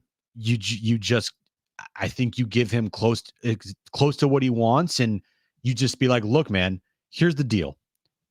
I know you want X. We're giving you Y. It's close to what you want. And do you really want to go anywhere else? Right. Like, all agree to disagree, or all disagree to agree. And there's probably things you could do as far as like incentives go, where, hey, here's a boatload of incentives. You hit those incentives, then you're like the top paid wide receiver in the league. if you add those incentives into your contract. And I think at this point, if he is out there, like on the sidelines, and I know he's obviously like there because he doesn't want to get fined and he has a quote back problem, but it just feels like he wants to stay there. He doesn't want to go, but then he maybe felt disrespected by the Niners. So then he's like, I want to leave. And now the Niners are like, hey, dude, we don't want to trade you. We want to keep you here. And whatever trade options they have with any other team isn't like satisfactory enough for the Niners. So they're just going to have to figure out a deal. Well, here's how it's going to end up for Brandon Ayuk. It's going to be have your cake and eat it too. Because you probably want to stay on the winner. That's San Francisco. And you probably want to get paid, and you're going to get more now than you would have gotten previously by making a big deal out of it. So you're going to stay. You maybe don't get the same amount that you would have got with the Cleveland Browns or Pittsburgh Steelers, but you're going to stay, and you're going to be in a winner, and all things are fine if you're Brandon Ayuk. My problem with professional sports is like the bigger deal you make of it, the more rewarded you are. It's like you're rewarded for holding out. You're rewarded for taking the Niners off your Instagram account. You're rewarded for all this stuff. That doesn't work in real life, but it happens in sports for whatever reason, because they're irreplaceable pieces. That's the reason. Kevin Acee will join us on the other side. He's not in Denver. I think he's in San Diego. Weekend off for Kevin. He will join us, though, on the other side. The latest on Tatis and Darvish and the streaking Padres. Next with Kevin Acee.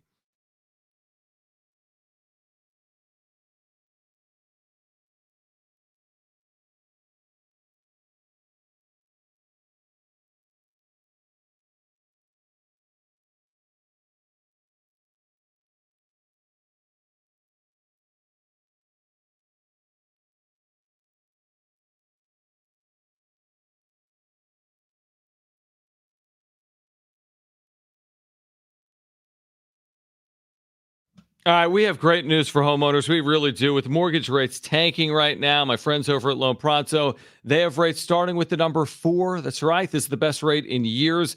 Listen, if your current rate's over 6%, dump it and lower your house payment big time with Loan Pronto, because they've been locking in folks recently at 4.99% APR. And maybe you got stuck with a loan at some point recently in the last few weeks or months. It's time to call Loan Pronto regardless, because even if you're in the process with another lender, stop now and call Loan Pronto. Ask about their zero-cost rate reduction home loan. You can lock in a lower rate with no closing costs in a matter of days with almost no paperwork and usually no appraisal. And if you act now, you can even skip your next 2 house payments. Call now. Loan Pronto can give you a rate quote in minutes with no hard credit pull and no upfront fees like those other guys. Here's the number to call: 619-207-4336 or loanpronto.com. That's 619-207-4336. Equal housing lender, NMLS 1661781. On approved credit, NMLS consumeraccess.org.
All right, this update's brought to you by Caltrans. Padres Rockies start a 3-game series tonight in Denver, Colorado.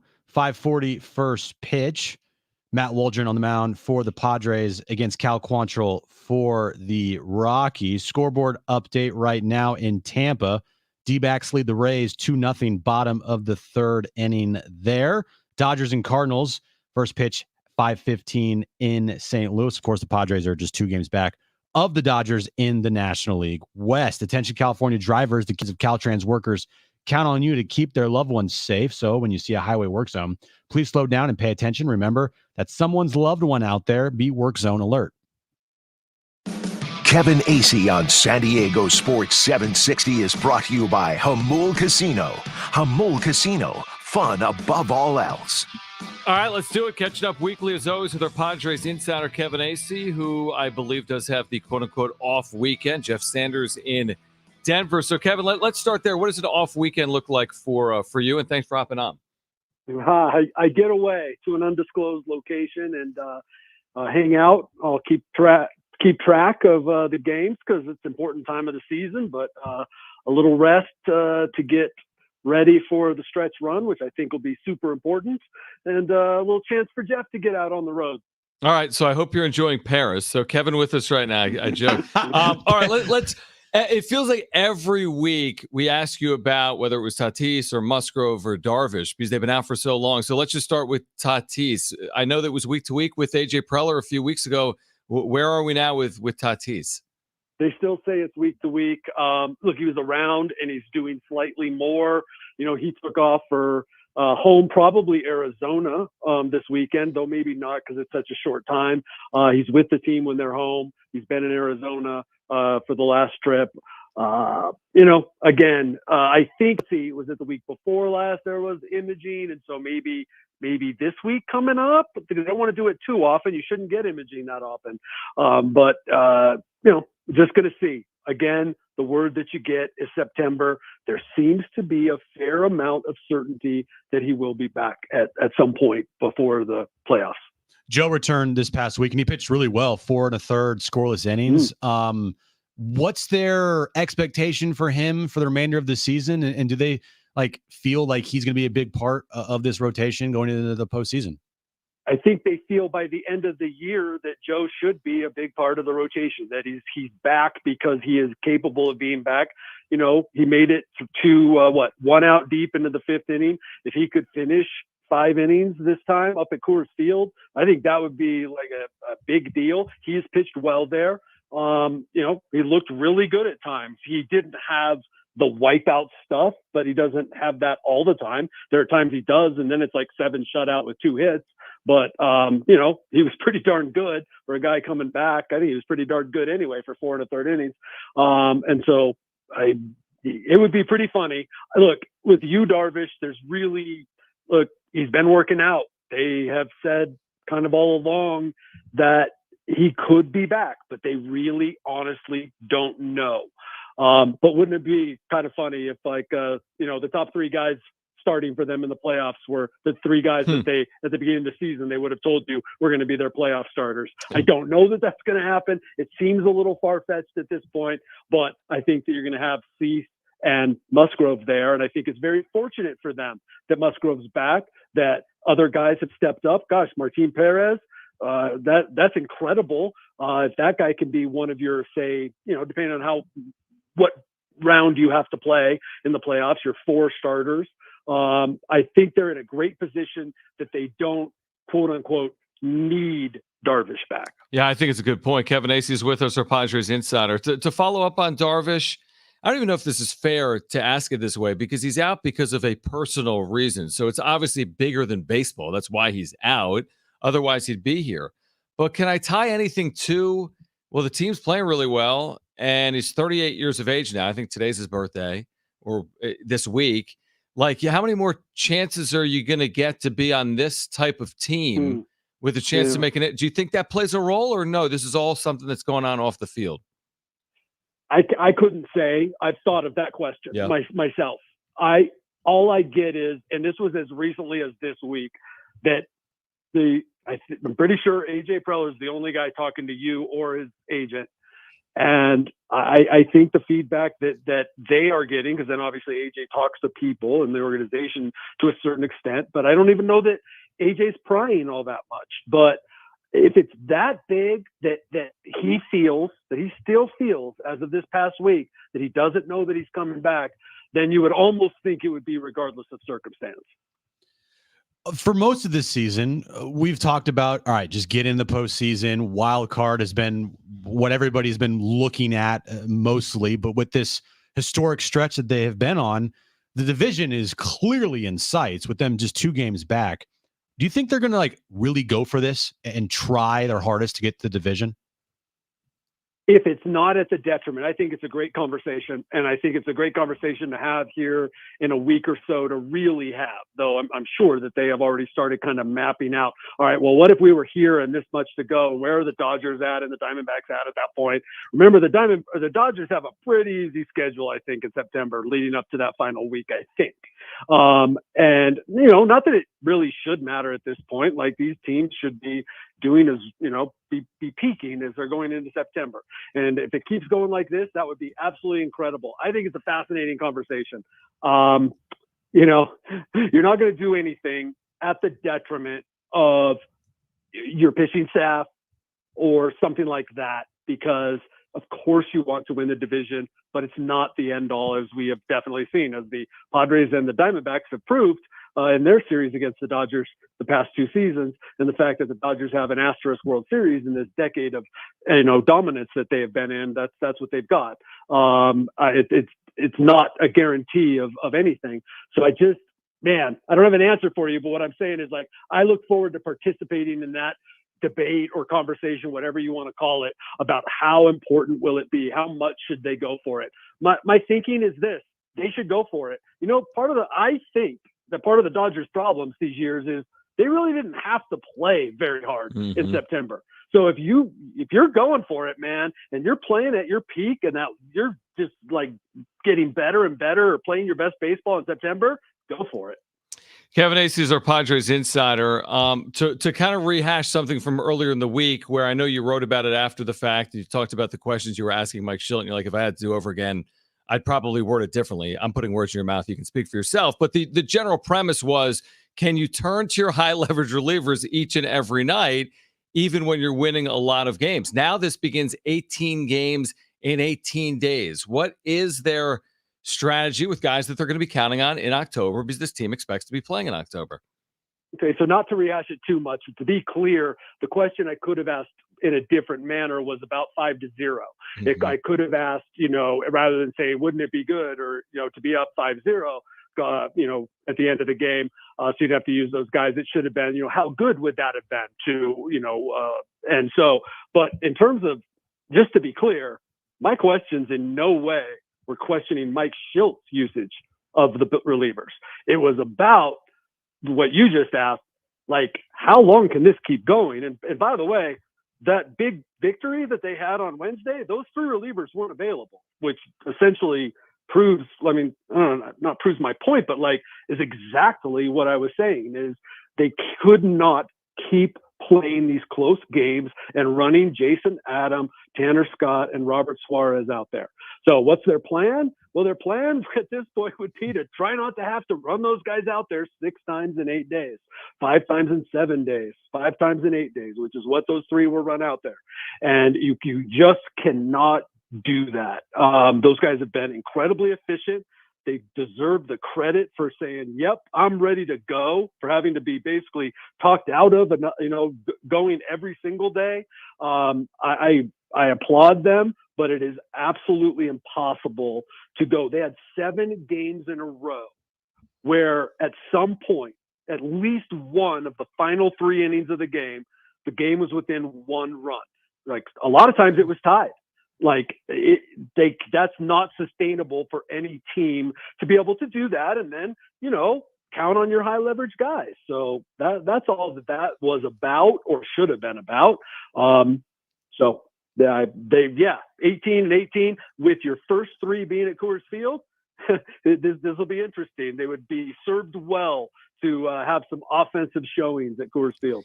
Answer this if you want, and if not, tell me you don't want to answer it, but I'll ask it anyway. After a back and forth, something that's contentious? You've done this for your career. I've done it. Jim's done it. We've had conversation like, kind of interesting, or it goes back and forth. Like, do you send a text to Mike? Is it is what it is? You spend so much time with them. Does anything happen as a result of it? We've talked and texted, and we'll continue to talk. Yeah, like this. If anyone's paying attention at all to the last 6 months or so, Mike and I's relationship is good. It's fine. I respect the hell out of him. And that's why it was kind of silly to me that someone would think that I was questioning him, as I've lauded his bullpen usage. And I have a lot of respect for what he has done in the clubhouse and on the field. But yeah, no, without a doubt, a huge part. As a matter of fact, I would say the number one part of my job is relationships. Sure. And so you have something like that, and especially when it plays out in public. And what plays out in that press conference is about a quarter of my job, if that. I mean, if that. It's like one question. But if something plays out like that, and other people have been around, or whatever, I've had private things with guys all the time where you want to circle back with them, or they want to circle back with you. And so, yeah, we've talked, we've texted, and the conversation will be ongoing about a few of the issues probably that came out of that. Final one for me, Kevin. Jackson Merrill has been hot button topic here. Paul Skeens, Jackson Merrill, Rookie of the Year. That's down the line. But just what Jackson Merrill has meant to this team and the clubhouse this season. I mean, is it overstated to say that he's the most important player on the team, or at least one of, because of what he's brought on the field, in the clubhouse, his demeanor, everything about him just feels like this was exactly what they were missing last year? I think, I mean, absolutely. And I would then add this, like the perfect team for him too. And I think that it's like this, there's so many stories you can tell. The Jurickson Profar story and how that fits in, the David Peralta story, how that fits in, Donovan Solano, Jackson Merrill. And yes, everything you said about Jackson is true. But let me say this, he's been allowed to be that guy too. Yeah. He's been allowed to be that exuberant, confident rookie, the guy who plays every day, the guy who they feed off of and they give the respect that he is one of them. And then you hear a lot of veterans' little catchphrases. I hear a lot of Peralta, a lot of Profar, a lot of Manny, even a lot of Arise. I hear that when I talk to Jackson Merrill, or in quotes that you see from Jackson Merrill. He is soaking it up. So it's like he's feeding off them in a different way as well. So yes, everything you say about him is true, but it's not like he came in here as this force. And I'm not saying that's what you were saying, but like he didn't just come in here as this force of nature and take over this team. Where I think maybe like you could say almost like a young team in Kansas City and Bobby Witt. But like Jackson is and I've had a lot of people in baseball and also in this organization say he came into the perfect situation with a manager and veterans who were going to let him be who he is. And then they are very fortunate that he is who he is. It's worked out beautifully to this point throughout his first year in the bigs. Kevin, appreciate it. Enjoy the weekend. We'll catch up again next week when the Padres are back home. And thanks for doing it. All right. Have fun in Paris. Take care, guys.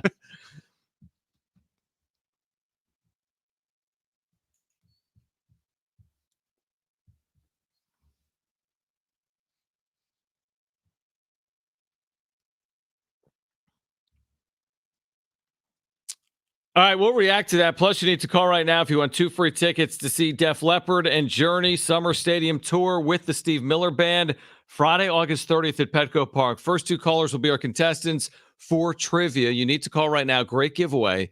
877-767-4760. 2 free tickets to see Def Leppard, Journey, Steve Miller Band, Friday, August 30th at Petco Park. You need to call right now. 877-767-4760. That's next.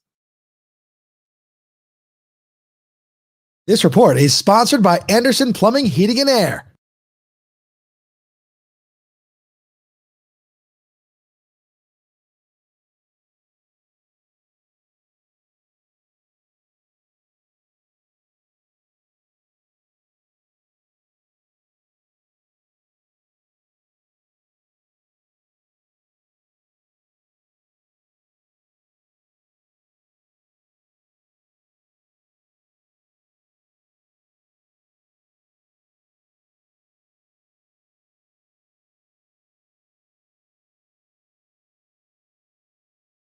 Pain from arthritis is just awful. Bone-on-bone constant pain. It robs you of so much you love to do, but there are effective ways to deal with that pain, and I'm not talking about drugs or surgery. QC Kinetics uses cutting-edge treatments that accelerate your own body's healing properties, revitalizing your joints so you can move again. If you're living with chronic pain from arthritis or injury, you need to know steroids and surgery and pain pills are no longer your only option. Learn how QC Kinetics can use advanced regenerative medicines to treat the pain, enhance your joints, restore your mobility, and give you long-term relief with no downtime. The local medical professionals at QC Kinetics are going to help you get your life back with regenerative, restorative, cellular treatments for your achy joints. This is the future of medicine. Call for a free consultation now at 619-614-PAIN. That's 619-614-PAIN. Again, 619-614-PAIN.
Hey guys, it's John from Jon and Jim. Maybe you've noticed that when it comes to business, the people who succeed tend to be the people who seek out partners with skills or knowledge that they don't have. I can relate to that. I think business owners can relate to that. And that's what Lenovo's free online membership program, Lenovo Pro, can do for small businesses. If you're not a tech expert like me, that's where Lenovo can help. So you can add Lenovo's team to yours and then lean on them for all your tech questions for free. So to join Lenovo Pro, visit Lenovo.com and click business.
All right, so caller 2 dropped off. Brent went to get a piece of cake, and for whatever reason, the caller didn't stick around. I don't know if it's because Brent was getting cake. Who wants Def Leppard tickets? Here's the number to call, 877-767-4760. You're going to play Chris for a chance to win Def Leppard tickets at Petco Park coming up in 2 weeks, Friday, August 30th, 2 weeks from today. Def Leppard, Journey, the Steve Miller Band, an amazing giveaway. You need to call right now, 877-767-4760. Call right now, 877-767-4760. Someone's going to play Chris. Someone's going to win those tickets for 2 weeks from tonight. We don't have enough time to play Trainwreck Radio. Yeah, absolutely. Make this really Trainwrecky. What's the hurry? Where do you have to go? You're right. Nowhere. Nowhere, right? A couple updates real quick. Or do we have a... Yeah, what are your updates? Diamondbacks and Rays, John. Do the Rays lead the Rays tonight? No, but the Diamondbacks do lead the Rays.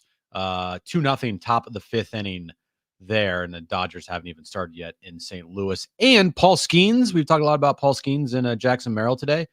He is pitching tonight. The Mariners have a 2-1 lead in the top of the fifth inning over the Pirates. He gave up a 2-run bomb. He's out of the conversation. It's over. It's over. Thanks. Done. Thanks, Paul. Thanks for playing. Yeah, nice run. But you gave up a 2-run home run to the Mariners, so now you're not eligible. Yeah. All right, let's play.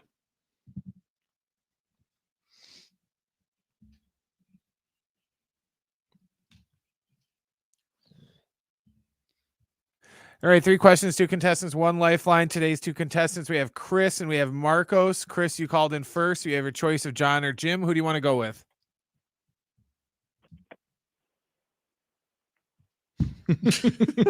Chris? I can't hear you guys. See, dude, this is not the phones of the other people. Let's be honest with each other. This is not the phones. It's not. I knew that. I knew 12 that. straight phones. But if it wasn't, wouldn't have worked yesterday.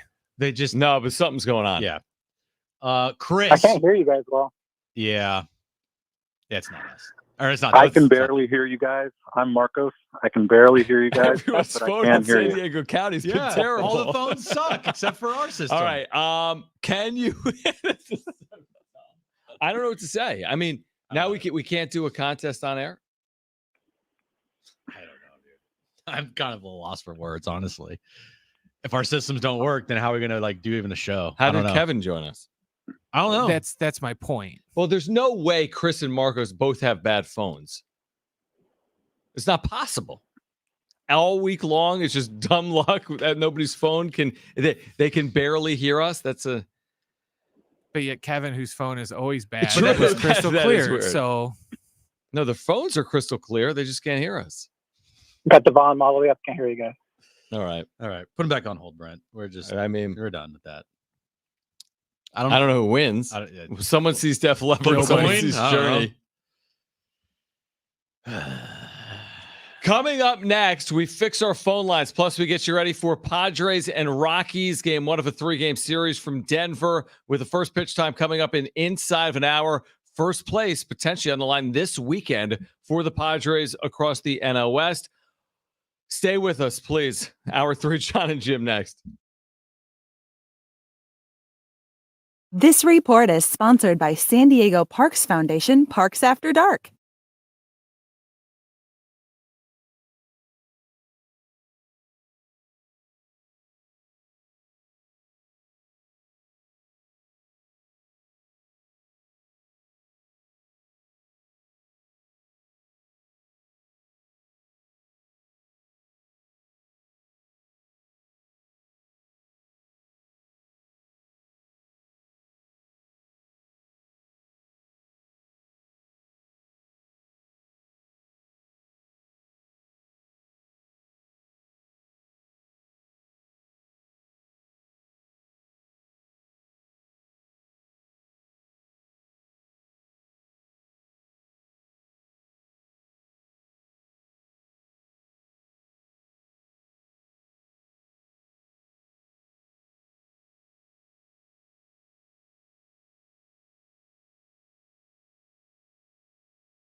Hey, it's Rich here for Prize Picks. It's America's #1 fantasy sports app with over 5 million members. It's the most fun and exciting way to get in on the action while you watch your favorite sports and players. Richie, all you got to do is pick more or less on 2 or more player stats for your shot to win up to 100 times your cash. Prize Picks can turn $10 into $1,000. Sign up today, get $50 instantly when you play $5. You don't even need to win to receive the 50. It's guaranteed. Fletch is the reason why I play Prize Picks. He's the one who introduced me to this great app. Prize Picks is the best way to win real money this football season. Which players are going to go off? Which ones aren't? Make your picks in less than 60 seconds. Turn your sports opinions into real money all season long on Prize Picks. Download the Prize Picks app today. Use code DOGS. Can I get a bark bark?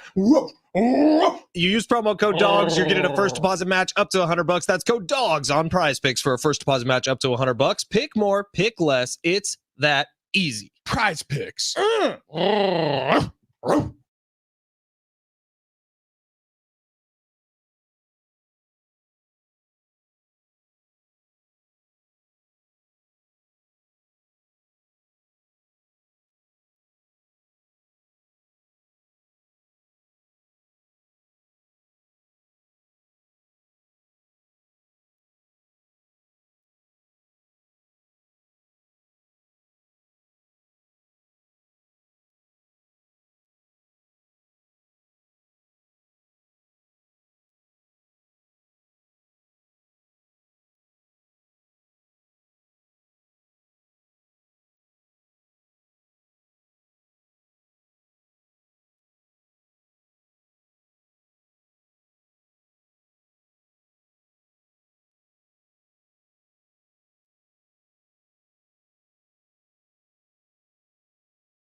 The free iHeartRadio app has over 100 original stations waiting for you to explore right now, like 24/7 comedy. Men don't settle down. We surrender.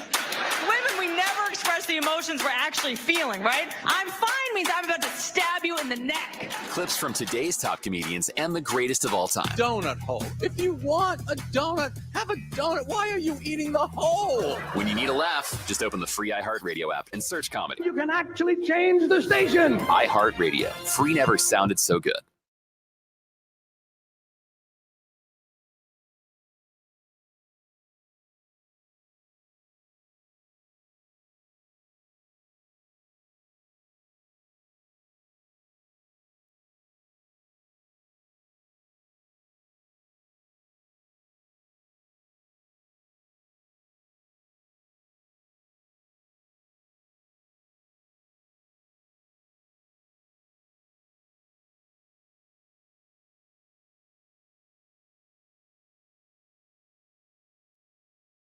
All right, this update's brought to you by Caltrans. Padres Rockies get going. First game of a 3-game series, 5:40 first pitch. Matt Waldron on the mound for the Padres against Cal Quantrill for the Rockies. Looking around Major League Baseball scoreboard update. The Tampa Bay Rays are on the board. They trail the D-backs 2-1 in the bottom of the 5th inning there. Dodgers and Cardinals get going at 5:15 in St. Louis. Of course, the Padres are just 2 games back of the Dodgers in the National League West. Attention, California drivers. The kids of Caltrans workers count on you to keep their loved ones safe. So when you see a highway work zone, please slow down and pay attention. Remember that someone's loved one out there. Be work zone alert.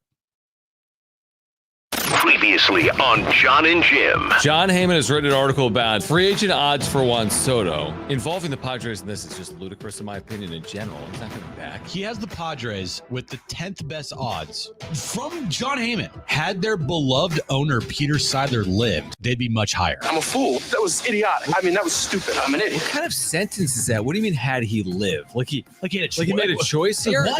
That is an absurdity. Keep your mouth shut. Honestly, that's ridiculous. It really is. And I mean, that is really, really poorly worded. And to say it in that manner is so disrespectful. Isn't that disrespectful? Now it's time for Jon and Jim. All right, San Diego and Southern California, what's going on? This is hour 3 of Jon and Jim. Pray for us. We'll be with you until 6 p.m. Now, the Padres and the Rockies are playing. The Padres and Rockies are playing in 40 minutes in Denver.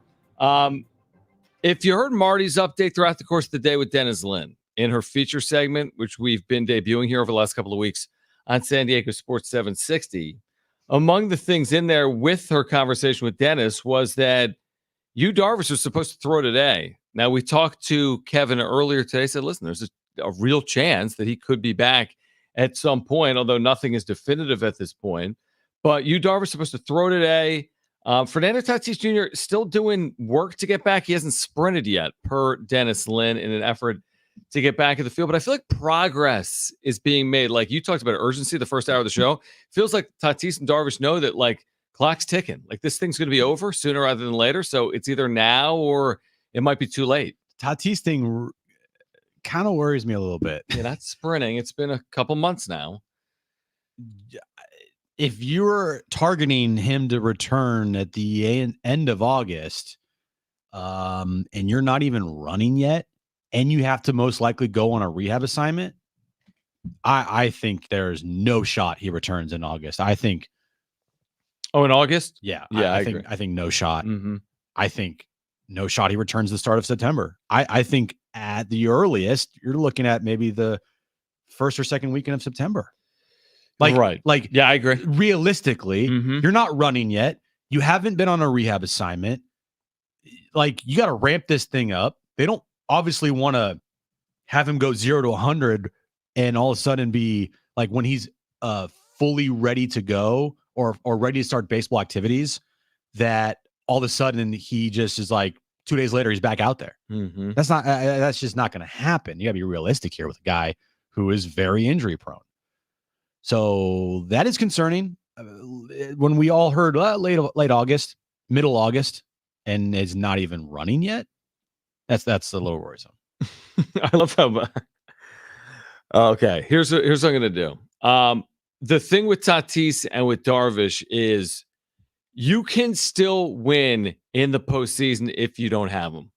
But I go back to what Xander Bogaerts said. I forget if you were here or not. It might have been Monday we played the sound, or it may have been last week. Xander Bogaerts was like, listen, to truly win at the level we want to win at, you need guys like Darvish and Musgrove. So, like, to truly win, you're going to need the Darvishes and the Musgroves and the Tatises. Again, could you win a World Series without those guys?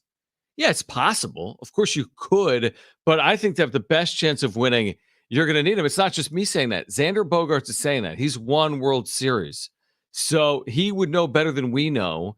So, again, Martin Perez might be really good in August, but Martin Perez in October is a lot different than Martin Perez in Martin in Perez August. is like Clayton Kershaw, but better. Right, but I mean, are you going to count on him in October?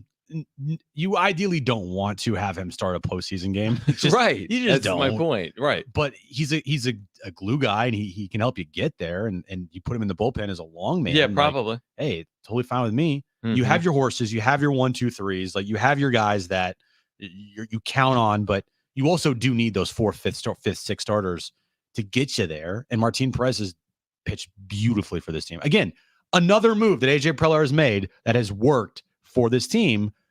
And it seems like every move he's made, oh, that worked out. Oh, that worked out. Oh, that guy hit a big time home run. Oh, that guy pitched 7 shutout innings. Oh, that guy had a good showing from the bullpen. Oh, he's not giving up a run since he's been here. It's true. It's true.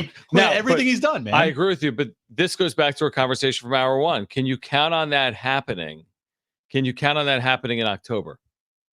It's August. So, yeah, it's been great, but is it going to happen through October? I just feel like it changes. I really do feel like the conversation is different. It's like you can play great right now, but it's just everything changes in October where you want to be able to count on the people you can count on. You want to go with the people that have been there before, the Bogarts, the Musgroves, etc. That's what happens in the postseason with your team. It's time for the stars to shine. Yeah, like, that's exactly. what postseason baseball is about. Now, do you need contributions from the others? Like, of course, you can't just expect and hope that Manny goes bonkers and Xander goes, crazy and and whatever. Like at times you're going to need a big hit from like a David Peralta or a Kyle Gashioka, right? You're going to need a big inning from Hoeing or Morahone or whatever. But, once you do get there, then that's when you are counting on your stars to perform the biggest and perform the most. And I think this team is the way they're built. They're just, doesn't it feel just like they're really balanced everywhere? They're balanced at this moment in time. Yeah, no, I agree with that. It's just kind of interesting. And I think they'll have Tatis back in the postseason. Like here's my guess, and I think I'm going to be right. Here's my guess. Tatis will be back in the postseason. Darvish will be back in the postseason. Musgrove will be back in the postseason. Now, I can't confirm if they're going to stay healthy when they return. My guess is you get them all back, because if you don't, just hear me out. Like, you go into a postseason without Fernando Tatis Jr. again. You go into a postseason without Yu Darvish, and we'll see about Musgrove. That's just crazy to me. I mean, Tatis is a 25-year-old not playing in a postseason and missing 5 months as a 25-year-old. Yu Darvish. Now, again, this personal matter, so I understand that. But I don't know. It's like all of your money is tied up in guys that might miss the postseason if Darvish and Tatis didn't play in it. And then you could still win. I guess you can. It's just crazy to imagine Fernando Tatis Jr. not being here for the postseason. Again, they've done it without him. I know. But that's also crazy. He's going to be here for the next decade. And it's like, well, they've done it without him. They did it without him in 2022. They made the NLCS. They're doing it without him right now, playing the best baseball in franchise history. But what does that And by no means mean? does that mean I think that this team is better off without Tatis. I'm just kind of reiterating that without him, they're still getting it done. And that's a sign of a really good baseball team. Like, yes, we all want to see Tatis out there. We all want to see Tatis contributing to the stretch and the run that they're on. But without him, they're still getting it done. And that's the marks of a really good baseball team. Well, it's almost like I made the analogy last week when you're globetrotting in Europe that it's almost like you have a really fast race car. Tatis is the can of Nas that, is the nitrous that, is going to make the car go even faster. Yeah, I could see that. You do need, and if you want to win the race, like it'd be nice to have the Nas. Your car's good enough, but this is just going to make your car even faster. Who's the Dom Toretto of the Padres is my question now. Probably Donnie Barrels. John has. I don't know what you're talking about. But what I do know is I cannot family and Coronas. I can't be convinced. Family. I can't be convinced that. Well, whatever, it's and you're not saying this, but I do see the chatter of, well, they don't win with Tatis. They have a 500 record with him in uniform, which is true. Like in his time since 2019, they're 2 games over 500 with him, and they're well over that now without him. But I still can't be convinced. Like that argument to me doesn't hold weight. It just doesn't. I don't know what to say about it. I don't even need to prove the point. I don't even know what the point is. It's like the argument that Mike Trout in his prime, well, he doesn't have value because they were going 72 and 90. No, he does have value. It's like, and they were going 72 and 90. We don't want to have an 850 OPS guy in our lineup. I mean, 950. His career OPS is higher than that. I'm talking about this year. Okay. But I think this year it might be a little lower than that. Okay, maybe like 830 or something. I don't know. Yeah, 821, 884 career. Okay. Well, because he's not had last year really hurt him. Because last year was not a good offensive year for him. Yeah, and I don't want this isn't the day to have a conversation about what happened to Fernando Tatis. Like this team's 19-3. Of course, yeah. So it's not like, and I'm not doing it, but I do think for Tatis's long-term stability, like his mental health, he's going to have to be able to separate. Like he can't be a different player post PED suspension than he was before for his career. Like that national label is coming sooner rather than later. Well, hold on. Before the PED suspension, he was a 960 OPS guy. Since the PED suspension, he's a 760 OPS guy. I'm making it up. What happened? Like you're going to have to erase that thing quick. Yeah, and you plug Tatis back in this lineup in the postseason. For all the great things that David Peralta has done this year, it's like the conversation we had with Xander and Donovan Solano. Yeah, exactly. Yeah. Like in the postseason, yeah. Hey, who do you want at the plate in a big time situation? David Peralta or Fernando Tatis Jr.? Mm-hmm. Love David Peralta for what he's done this year. Yeah, he's been great. Tatis is more of a threat. Like you don't think that the other team would want David Peralta over Tatis? Because absolutely they would. They'd want to face David Peralta than rather facing Fernando Tatis Jr. So if the other team is like, we do not want to face Tatis, even if he only played for 3 weeks going into the postseason, still that matchup favors the Padres most times. We have an update from Jeff Sanders on Fernando Tatis Jr. Speaking of timing. Speaking of Tatis, he has not had, remember we had Kevin on, and Kevin's not with the team, but his speculation was correct. He has not had an MRI since the one he had during the All-Star break. He has not had one since the All-Star break, so that's a month. While the Padres expect him back they expect him back this season, he remains without a specific timetable as he awaits a full ramp-up in his recovery. And this is the quote from Schild. He's improving. I mean, we don't have any clear timetable, but he's definitely is taking those next steps just in general about how he feels. He's not feeling it, feels more of himself, which is clearly good. Had conversations with all the medical people, including him. And, he's definitely getting there. Just, still wants some healing to take place before we ramp up. Once he ramps up, he'll be getting ready pretty quickly, I would imagine.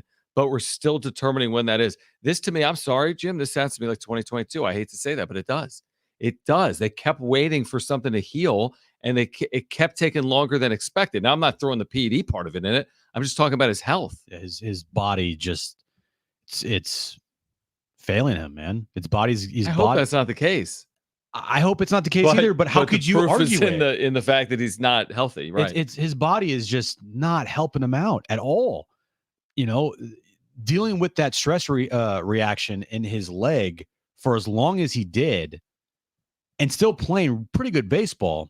And that's the same thing with 2021 when he was dealing with the subluxation of his shoulder. He finished top 3 in MVP voting, and he played the entire year essentially with one shoulder popped out. I don't know, man. That does not sound like he's returning anytime soon. I hate to say it. And his body has failed him time and time again. And it sucks for a guy who, has all the talent in the world and for a team that is playing the best stretch of baseball. That Tatis is not the story right now. It's the Padres. But the secondary story, obviously, is the Tatis and the Darvish about timetables and everything like that. And if you're Tatis, you're probably frustrated beyond belief right now. No doubt about it, especially with the team playing as well as they are again, like 2022. On the other side, massive breaking baseball news that involves one of the NL West teams the Padres will be chasing. That's where we were going. Yes, we are. That's next.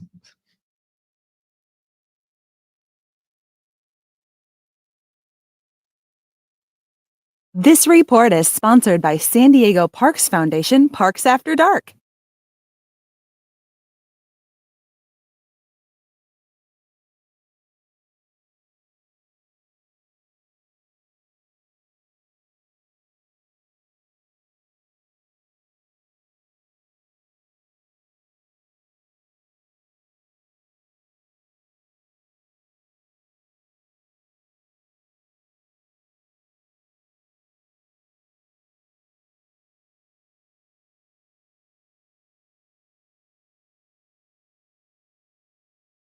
Hey guys, it's Jon from Jon and Jim, and business is a lot like sports. The people who succeed tend to be the people who seek out partners with skills or knowledge that they don't have. I think we can all relate to that, and that's what Lenovo's free online membership program, Lenovo Pro, can do for small businesses. If you're not a tech expert, that's where Lenovo can help. So you can add Lenovo's team to yours and then lean on them for all your tech questions for free. So to join Lenovo Pro, visit Lenovo.com and click business.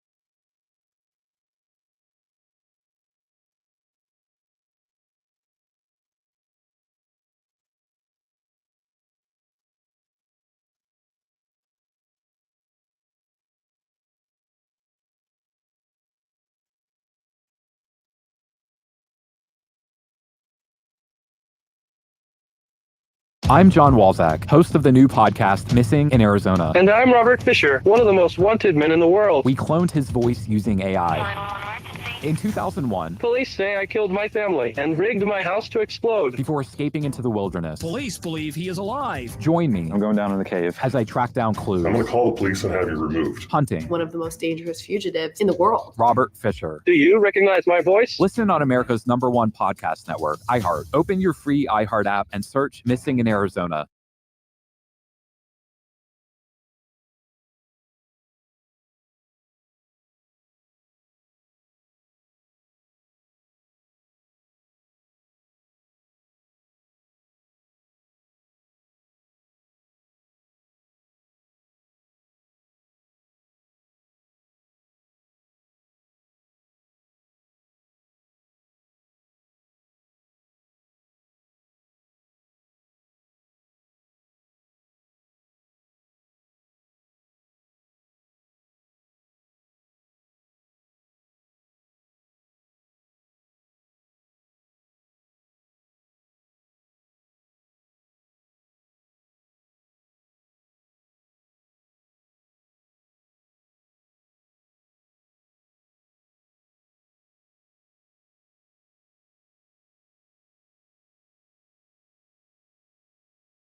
All right, 41 minutes ago, Dave Roberts said his expectation is Tyler Glasnow pitches tomorrow. And then he's been placed on the IL after Dave Roberts spoke with the media with right elbow tendonitis.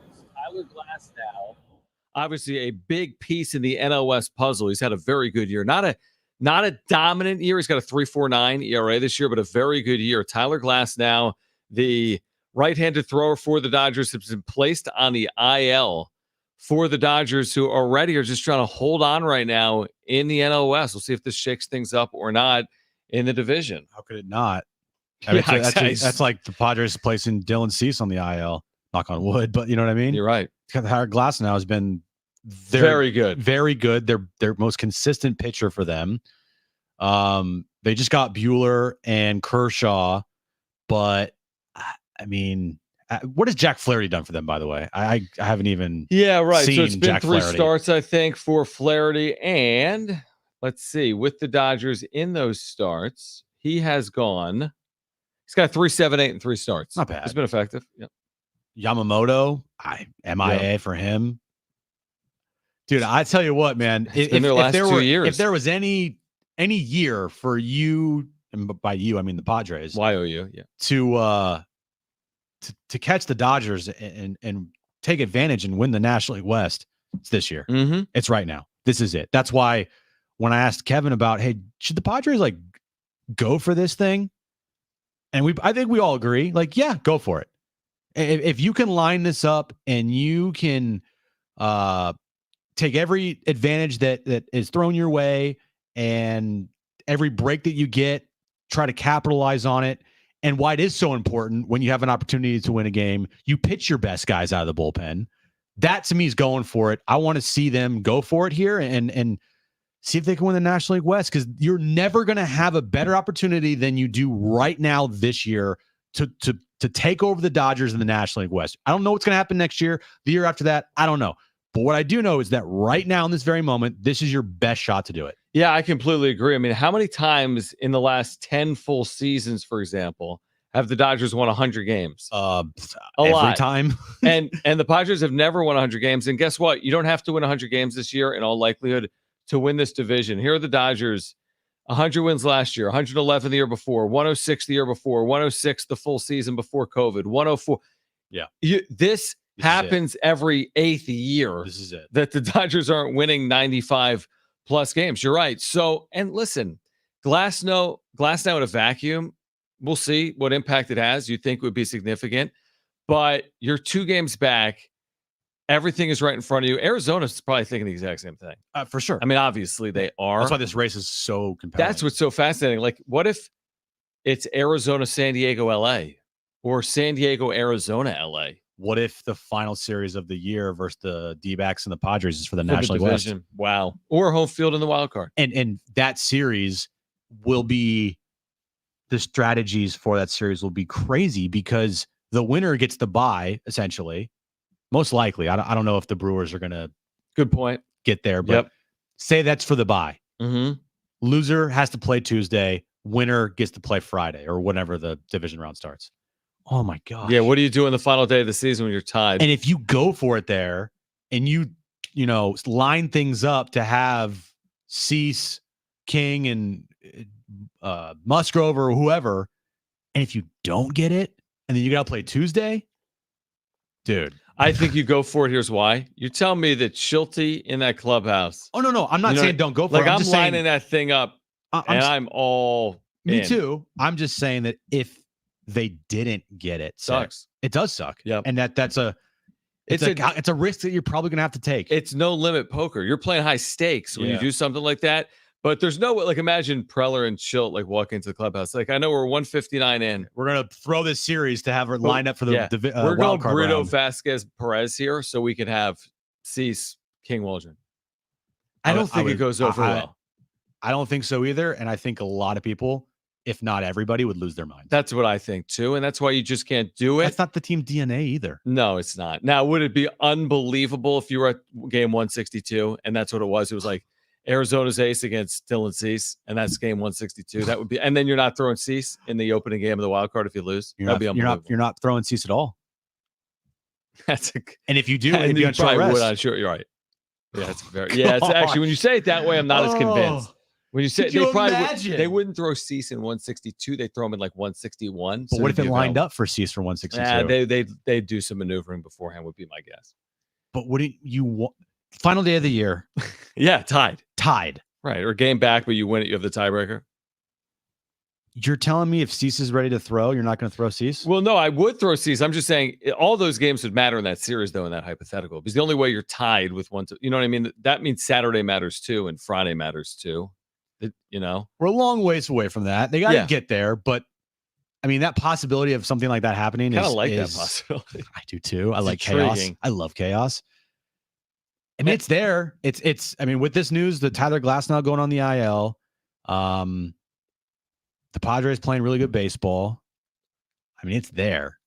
That possibility is definitely out there. It's not something that's like completely far-fetched. The part I hate is what you said yesterday, which is Dodgers close with 6 of 9 against the Rockies. That's probably something like that it's not it's not cheating, but it's like, man, what if the Dodgers fall like 2 out and then they go 6-0 against the Rockies? And I should have checked, but I haven't yet. Let me see what the Diamondbacks end with. Right. So I know they end with San Diego. Okay, so they have a 6-game homestand to end the season. Giants, Padres. Before that, they have Milwaukee for 6 games in September. Mm-hmm. They play Houston in September. Houston's red hot. They play Texas. They play 6 times in September. I mean, their schedule's not like easy, but it's not like hard either. They play the Mets, the Dodgers for more times, Boston next weekend. They have Miami on their schedule. Great breakdown.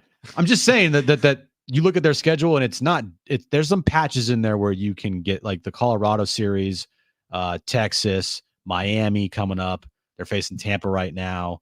I don't know. We'll see. There's no other option. All we're saying is you get that far to win the division.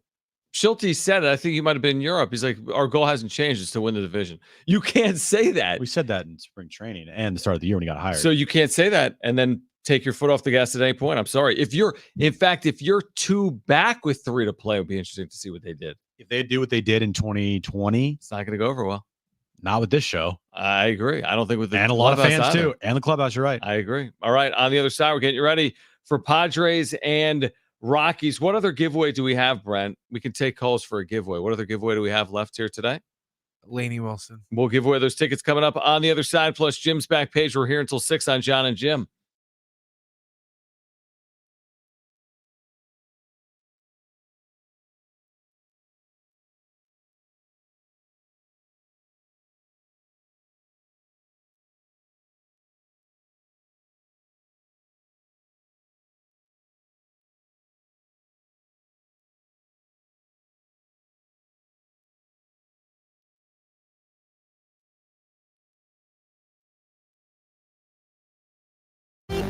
At Hamul Casino, nothing is more important than fun.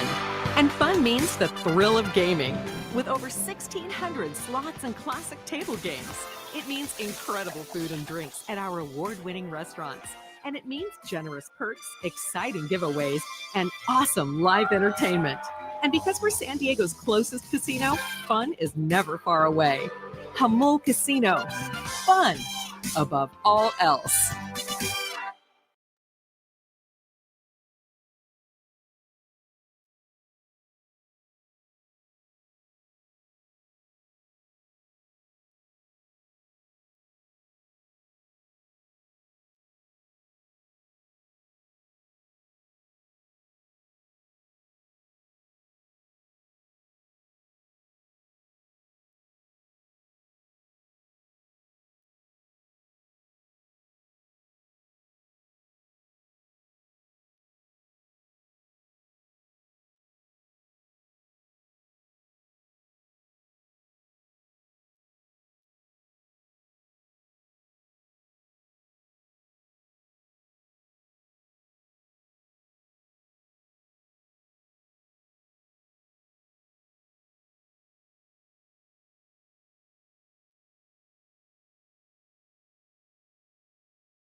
Drivers who switch and save with Progressive could save hundreds, which could be life-changing. I mean, you could put that money towards concert tickets for your daughter to see that singer who sings about painful breakups. And one song will inspire your little beauty to break up with that beast she's dating, Brian. Instead, she'll date someone who's nice and worthy of her love, not someone who addresses you and your spouse as bro. And it's all because you could save money switching at Progressive.com. Progressive Casualty Insurance Company and Affiliates, not available in all states.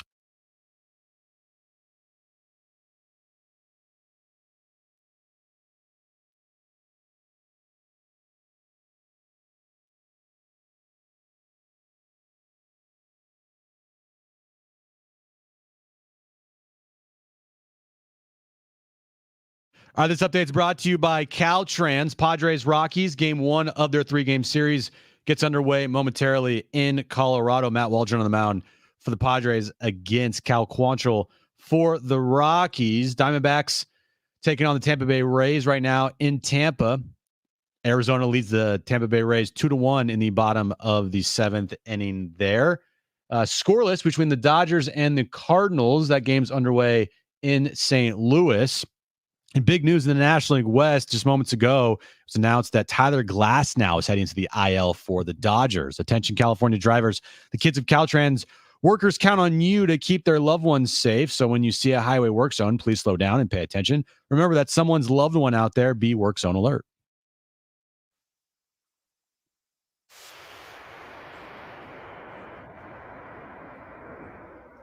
All right, Jon and Jim back with you here until 6 p.m. this Friday afternoon. Join us tonight on YouTube on wrap-up show for you following Game 1. Can the Padres keep this thing going? I mean, back to baseball. 19-3 is utterly ridiculous. It's their best 22-game stretch ever. 19-4 since the break is also bonkers. That's the best record in Major League Baseball. I mean, everything is bonkers right now with this team. Even saying best record in baseball since April 30th, to me, is remarkable. And you're watching this thing like, pinch me, but don't, because this is real life. Just continue for another month and a half. Actually, 2.5 months, to be honest. 2.5 months. Yeah. But continue. Are we asking for too much? Just keep doing what you're doing. And even if they drop a little bit, which is kind of it, right? Like, are they really going to do this 19-3 forever? I mean, maybe. I mean, Schulte's second half teams are like the greatest teams in baseball history. Honestly, now they are. Yeah. Seriously. This is the best stretch. He has like one of the best winning percentages in all baseball in the history of this game. Well, he's number one. Yeah. He's number one. As in the second half. Yeah, number one. Schulte gets a lot of credit for sure. Mm-hmm. But even if they do drop off a little bit, and shout out Derek Togerson for giving me the number here, but you just win 6 out of every 10 remaining, that's 93 wins. Gotcha. Yeah, from here on out. It's not something that like I feel is a confident number to win the division, but again, 93 wins, more often than not, you're taking your chances, right?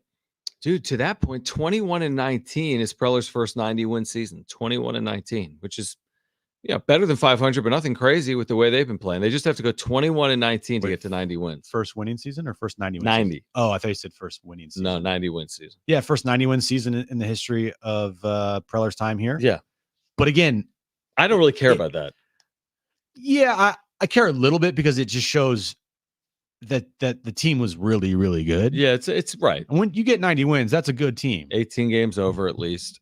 Even 89 wins, I'd say it's a good team. Here, yeah. But when you are in a division that has a team that wins 105 games, you're like, actually, sure. We finished how many games out? Mm-hmm. I mean, you get to 93 wins. I don't think that's gonna like get it done just with how the D-backs are playing, and the Dodgers are still the Dodgers, even though they're dealing with like a lot right now. Mm-hmm. I'd feel way more comfortable with 95, to be honest with you. 95 to me is a solid number. I'll take my chances for a division there. It's 26-14, which again, based on the way they play, is possible. It's possible. But yeah, far from a guarantee. I mean, listen, at 93 wins, and we talked about this a little bit yesterday. I mean, at 93 wins, hey, Mike Schilt, what are you doing in 2026? Right? I mean, you're giving him a year of 93 wins. I think you're giving him a year of 90 wins. And I think AJ Preller, you're running it back with him no matter what happens in the postseason, because this is the time of year where kind of one of two things happens. Do you take off this time of year, or do you just kind of hold on? And they're not holding on. They're doing the opposite of it. They've completely taken off. Now, we don't know what happens over the last 40 games. And that's the thing. And like, it's so funny how humbling the game can be, because you're like, oh, Colorado. And then who knows? We have no idea. There was Colorado at home this year. They got swept by Colorado. This is the worst team in baseball on the road. Not really, but one of the worst teams in baseball on the road. They got swept at home by Colorado. So it's like, just when you think you know, you don't necessarily know. That's why it's going to be interesting. And also 18 games in 18 days we've been talking about. That starts here today. Does that hinder them? I feel like they took advantage of the off days and they played really well. Does the 18-18 hinder their ability to continue to play this ridiculous pace? It's funny, we're talking off break. Like for me and you, I love 18 games in 18 days. Yeah, something to talk about every day. Every day. I just love constant Padres baseball every single I day. agree.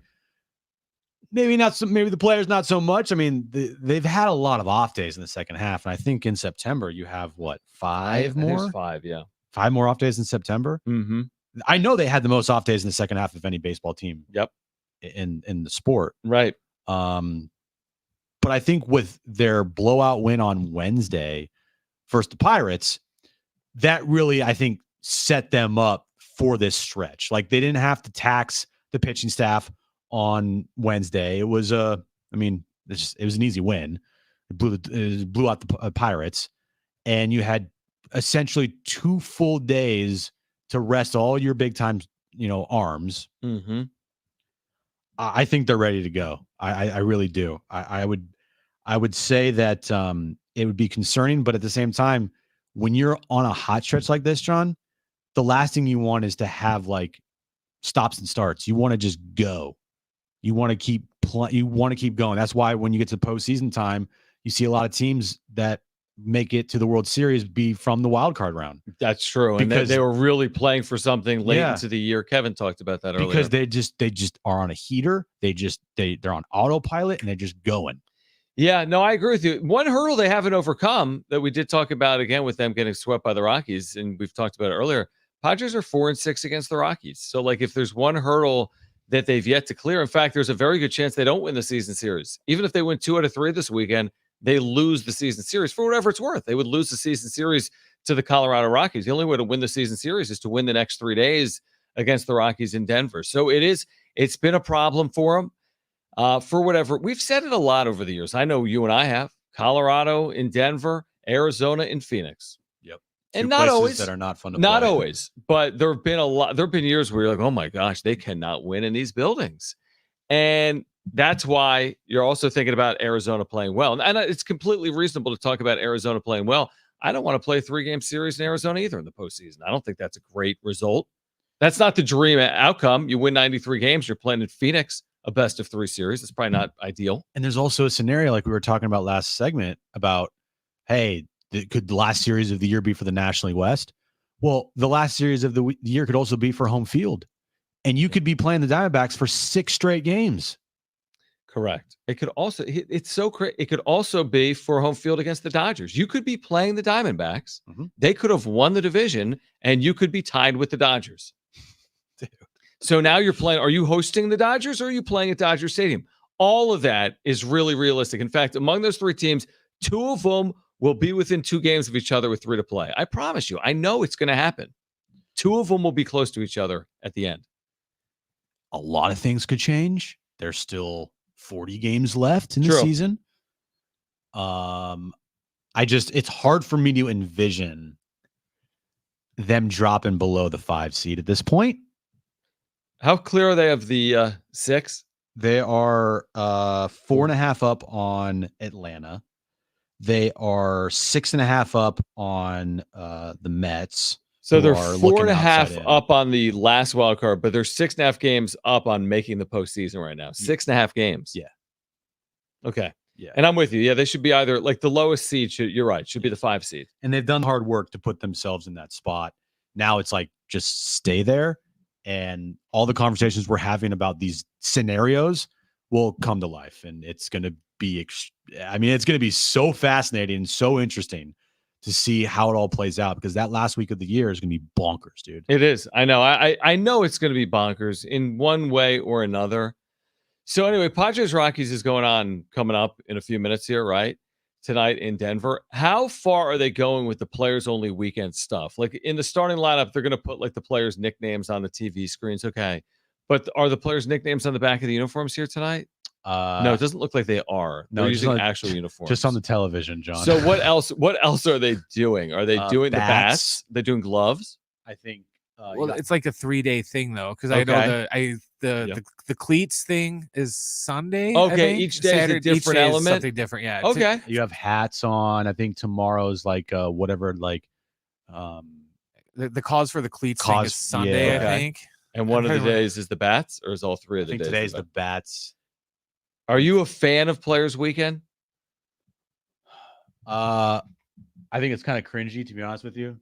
Like the nickname stuff. It seems a little forced to me. It's forced. I love the different bats. I think the bats are cool. I agree. Like the Jackson Merrill lightsaber. By the way, yep.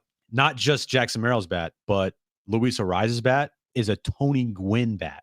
Like it's like it's dope. I saw that. Look at, if you haven't seen it, go check out one of the Padres social media accounts, and they put his bat, and it's I think the 84 colors with the Tony Gwynn signature and his silhouette on it.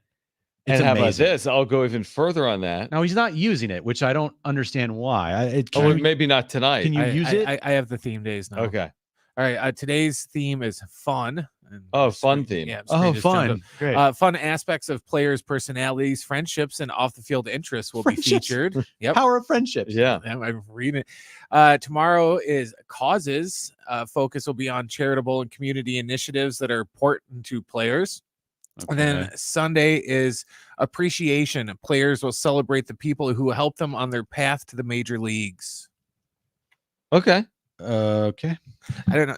For me, and I said it earlier in the show, is if we didn't have the human nickname machine, Chilty, then yeah, this would maybe be a little cooler. But every day is Padres nickname day with him, so it's kind of like, oh, it's just another weekend for us.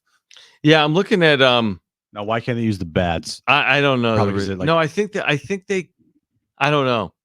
Honestly, I don't know. I'm trying to read up on it. I don't know if we'll see him this weekend, or I have no idea. Again, it's confusing to me, but it is what it is. All right, on the other side, we'll get to Roper's using his bat. There so you I guess go. you can. So you can use the bats. Yeah. All right, we'll get to Jim's back page. That's coming up next. This report is sponsored by Premier Chevrolet of Carlsbad.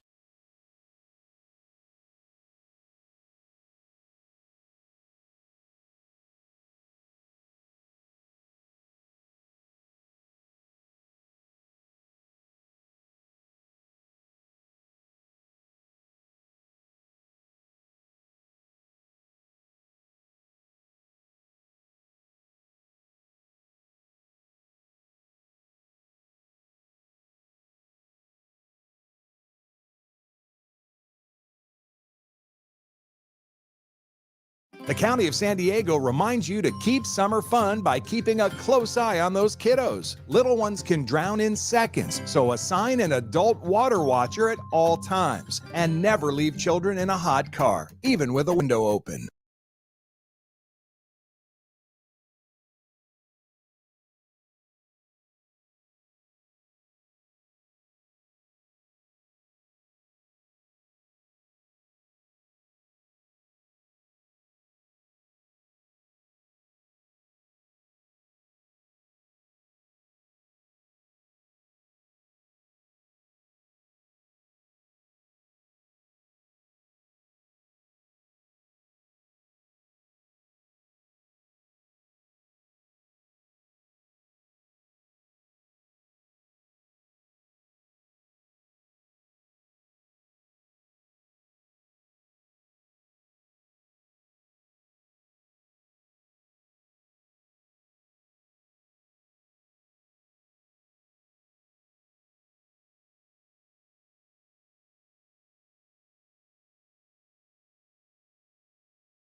Attention fight fans. On Saturday, September 7th, the Bellator Champions Series returns to Pechanga Arena in San Diego for the first time since Bellator 300. Witness Khabib Nurmagomedov's cousin, Bellator lightweight champion Usman Nurmagomedov, defend his title against Alexander Shabliy. Plus, Southern California native Lorenz Larkin aims to defend his home turf against Levon Chokeli. Don't miss the action live from Pechanga Arena on Saturday, September 7th. Tickets are available now on AXS.com.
Can I tell you something I surely care nothing about, but I'm going to mention anyway?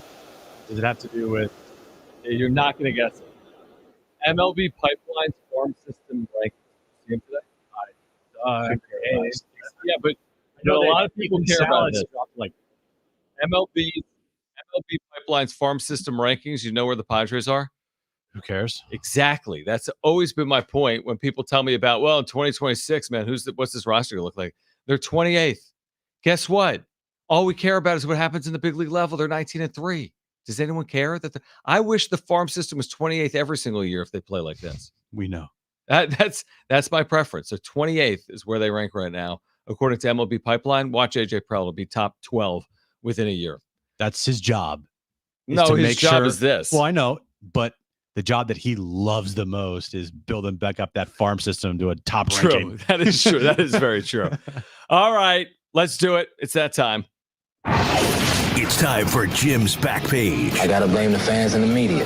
Then after that, it's the lineman's fault, it's the coach's fault, the owner's fault, the turf, referees. Today's stories that you might have missed. Taco Bell this week, John, is testing a, quote, through the decades nostalgia menu with a plan to launch it nationwide later this year. Okay. Here are the nostalgia menu items from Taco Bell. Now, it's like, I don't know, it's hard to say these are nostalgia items because... Please tell me they're bringing empanadas back.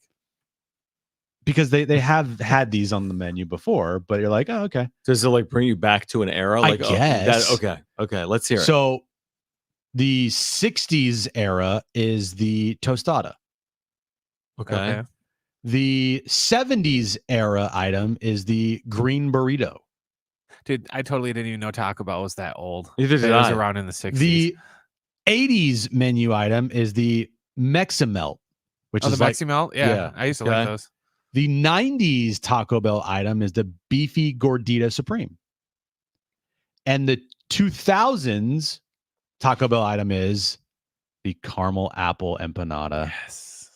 Wow. By the way, 1962. That's like always, there was like, oh, what's one menu item they took off that you wanted to bring? That's always my Taco Bell answer since they brought back the spicy chicken burrito. They just call it the chicken enchilada burrito now. But yeah, the empanadas used to be awesome. And then they got rid of them and all you could get was cinnamon twists. Well, congratulations. I might go to Taco Bell tonight now. Yeah. Then doesn't say the prices on things because they haven't officially launched it yet. So the prices aren't going to be rolled back to 1960s. I would love that. It's like 39 cents. Yeah, that'd be great. Oh, it's probably not even that. 20 cents. It's probably 6 tacos for a quarter in the 60s. Chick-fil-A is bringing back their banana pudding milkshake. Nice. Along with a new frosted coffee on August 26th. Here are the 2 banana pudding items dropping August 26th. Banana pudding milkshake. It's a milkshake featuring Chick-fil-A ice cream dessert mixed with banana and vanilla wafer cookie crumbles topped off with whipped cream and a cherry. Banana frosted coffee, a custom blend of cold brewed coffee, and their signature ice cream dessert mixed with banana and delicious vanilla wafer cookie crumbles. Are you excited about this, John? That sounds good. Honestly, it does. It sounds very good. Yeah, I'm not a banana fan. Really? I love banana bread, but other than that, I like it. I'm not a banana guy. There's always money in the banana stand. I'm not. Banana pudding? There's a banana in the tailpipe. Okay. I like bananas. Those are 2 pop culture references. You didn't get either one of them. I have no idea. Hold on. Wait a second. Mine was Arrested Development. His was... No, just finish the back page. I was going to say. Finish the back page. Okay. Brent sent me this one. Cinnabon is collaborating with Sour Candy Warheads to introduce a new flavor mashup. Blue raspberry, green apple, and watermelon sour popping candy can be added to a cinnamon roll or a new Warheads chilada. That just sounds like I'm gonna get sick because all the sugar. That really does. That's so much sugar, dude. And I love sugar, but that might seem like that's a lot of sugar. Oh, come on, that's like sugar free compared to that burrito we did last week. That is true. You're right. Cotton candy burrito. My teeth are getting loose just thinking about it again. Oh man! And finally, if you want more sugar, Krispy Kreme and Dr. Pepper are reportedly launching a collab with a Dr. Pepper cream-filled donut. Okay. Interesting. I'm not a big Dr. Pepper guy. See, my weird thing is, and they claim they taste the same, but they don't. I like Diet Dr. Pepper more than normal Dr. Pepper. See, I'm just like a straight up, I can only do Coke. Diet. Regular. Regular, yeah, and I like Diet. I like Pepsi. It's fine, but it doesn't taste like Coke. No Coke Zero. No Coke Zero. No, I love Coke Zero. No, I can like distinctly taste the differences between. Oh yeah, well, I can all too. of that. Yeah, absolutely. Yeah. Is that all you have? That's all I have. Yeah, they didn't score. So any runs, we had a Jim, if very that's what you're looking for. there was a very 2023 Padres inning. They load the bases for Manny Machado, who strikes out. Then Xander Bogaerts grounds into a double play. Where have you heard that before? In 2023. So a very Deja vu. 2023 inning for the Padres. Hopefully not a sign of things to come here tonight. They had Cal Quantrill completely on the road. Manny Machado, bases loaded. He hit a ball. I was out in the hallway. Didn't he like hit a ball a million feet foul? Yeah, he was a little out in front of that one, John. About I was 20 in the feet, hallway. 20 feet more to the right. But- Would've been gone. Bases loaded, nobody out against the Rockies. It's just It's early. Once again, this place is just It's a weird place. it's a weird place to play. Yeah. Because they can go scoreless for the first 5 innings and they can end up with 10 runs. You're right.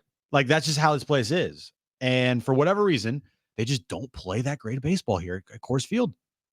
Yes, historically they've been terrible there. This year they're not good against the Rockies. And you're thinking, wow, off the off day, bases loaded, nobody out. This is great. Was the last time they were there that epic Shilty rain game? 9-4. Well, it's when they had a 9-4 lead. We were broadcasting downtown the next game. Yeah. They blew that 9-4 lead. That was during a 5-game losing streak. That was the last time they were there. Yeah, it's only they only play there 2 times a year. Yeah, a lot of things have changed since then. Yeah. Like the Padres have been really good since that moment. Yeah, it's true. Yeah, it's a long time ago. Wow. That's probably the end of April in my mind. Probably. And they had a chance to take 3 or 4 and they split. Yeah, I don't know when that was. I'm not going to look it up in these minutes here at the end of the show. Final moments of Jon and Jim. I mean, I could. I I'll do definitely, it. Let me just I do definitely could look on the Padres schedule. I have to think that was in April, Jim. It feels like it was in April, maybe late April. All right, so that was in April 25th. There we go, late April. Yeah, and they proceeded to then lose 5 in a row. Yeah, that's exactly. That was They one blew of that their 5-run lead. One of their many 5 in a row game losing streaks. 4 of them. Yeah. Wow. All right. Well, we'll see because this game, we'll see. Very early and crazy things happen. You can score 4 runs in the first inning, and it doesn't necessarily mean anything. But we'll have a wrap-up show for you tonight. Padres, Rockies from Denver. Old friend Cal Quantrill for the Rockies. Matt Waldron for the Padres, who are looking to keep doing what they're doing. 19-3 in their last 22 games. I'm laughing because they're showing the defensive, assignments Yeah, for the with their Padres, nicknames. but yeah, they all have the nicknames up Yeah. instead. So it's like Awesome Kim is covering up half of the graphic. Yeah, exactly. Out of here on Monday, recapping a series in Colorado. Looking ahead for the Padres as well. Who do they play after the Rockies? They play John. Twins at home. The Twins, and then the Mets with 7 games. All right, we'll talk about it Monday at 3 p.m. We'll see you tonight on YouTube for the wrap-up show. If you missed anything today, sportsSD.com, iHeartRadio app, iTunes, TuneIn Radio, or Spotify. If you're listening to us on podcast, please leave a review. Find us on social at Jon and Jim. For Brent and Swiss Jim, I'm John. The end of your the end of the Swiss Jim Yeah. moniker. I'm John. Keep it here at San Diego Sports Au revoir. 760. Ciao. Ciao.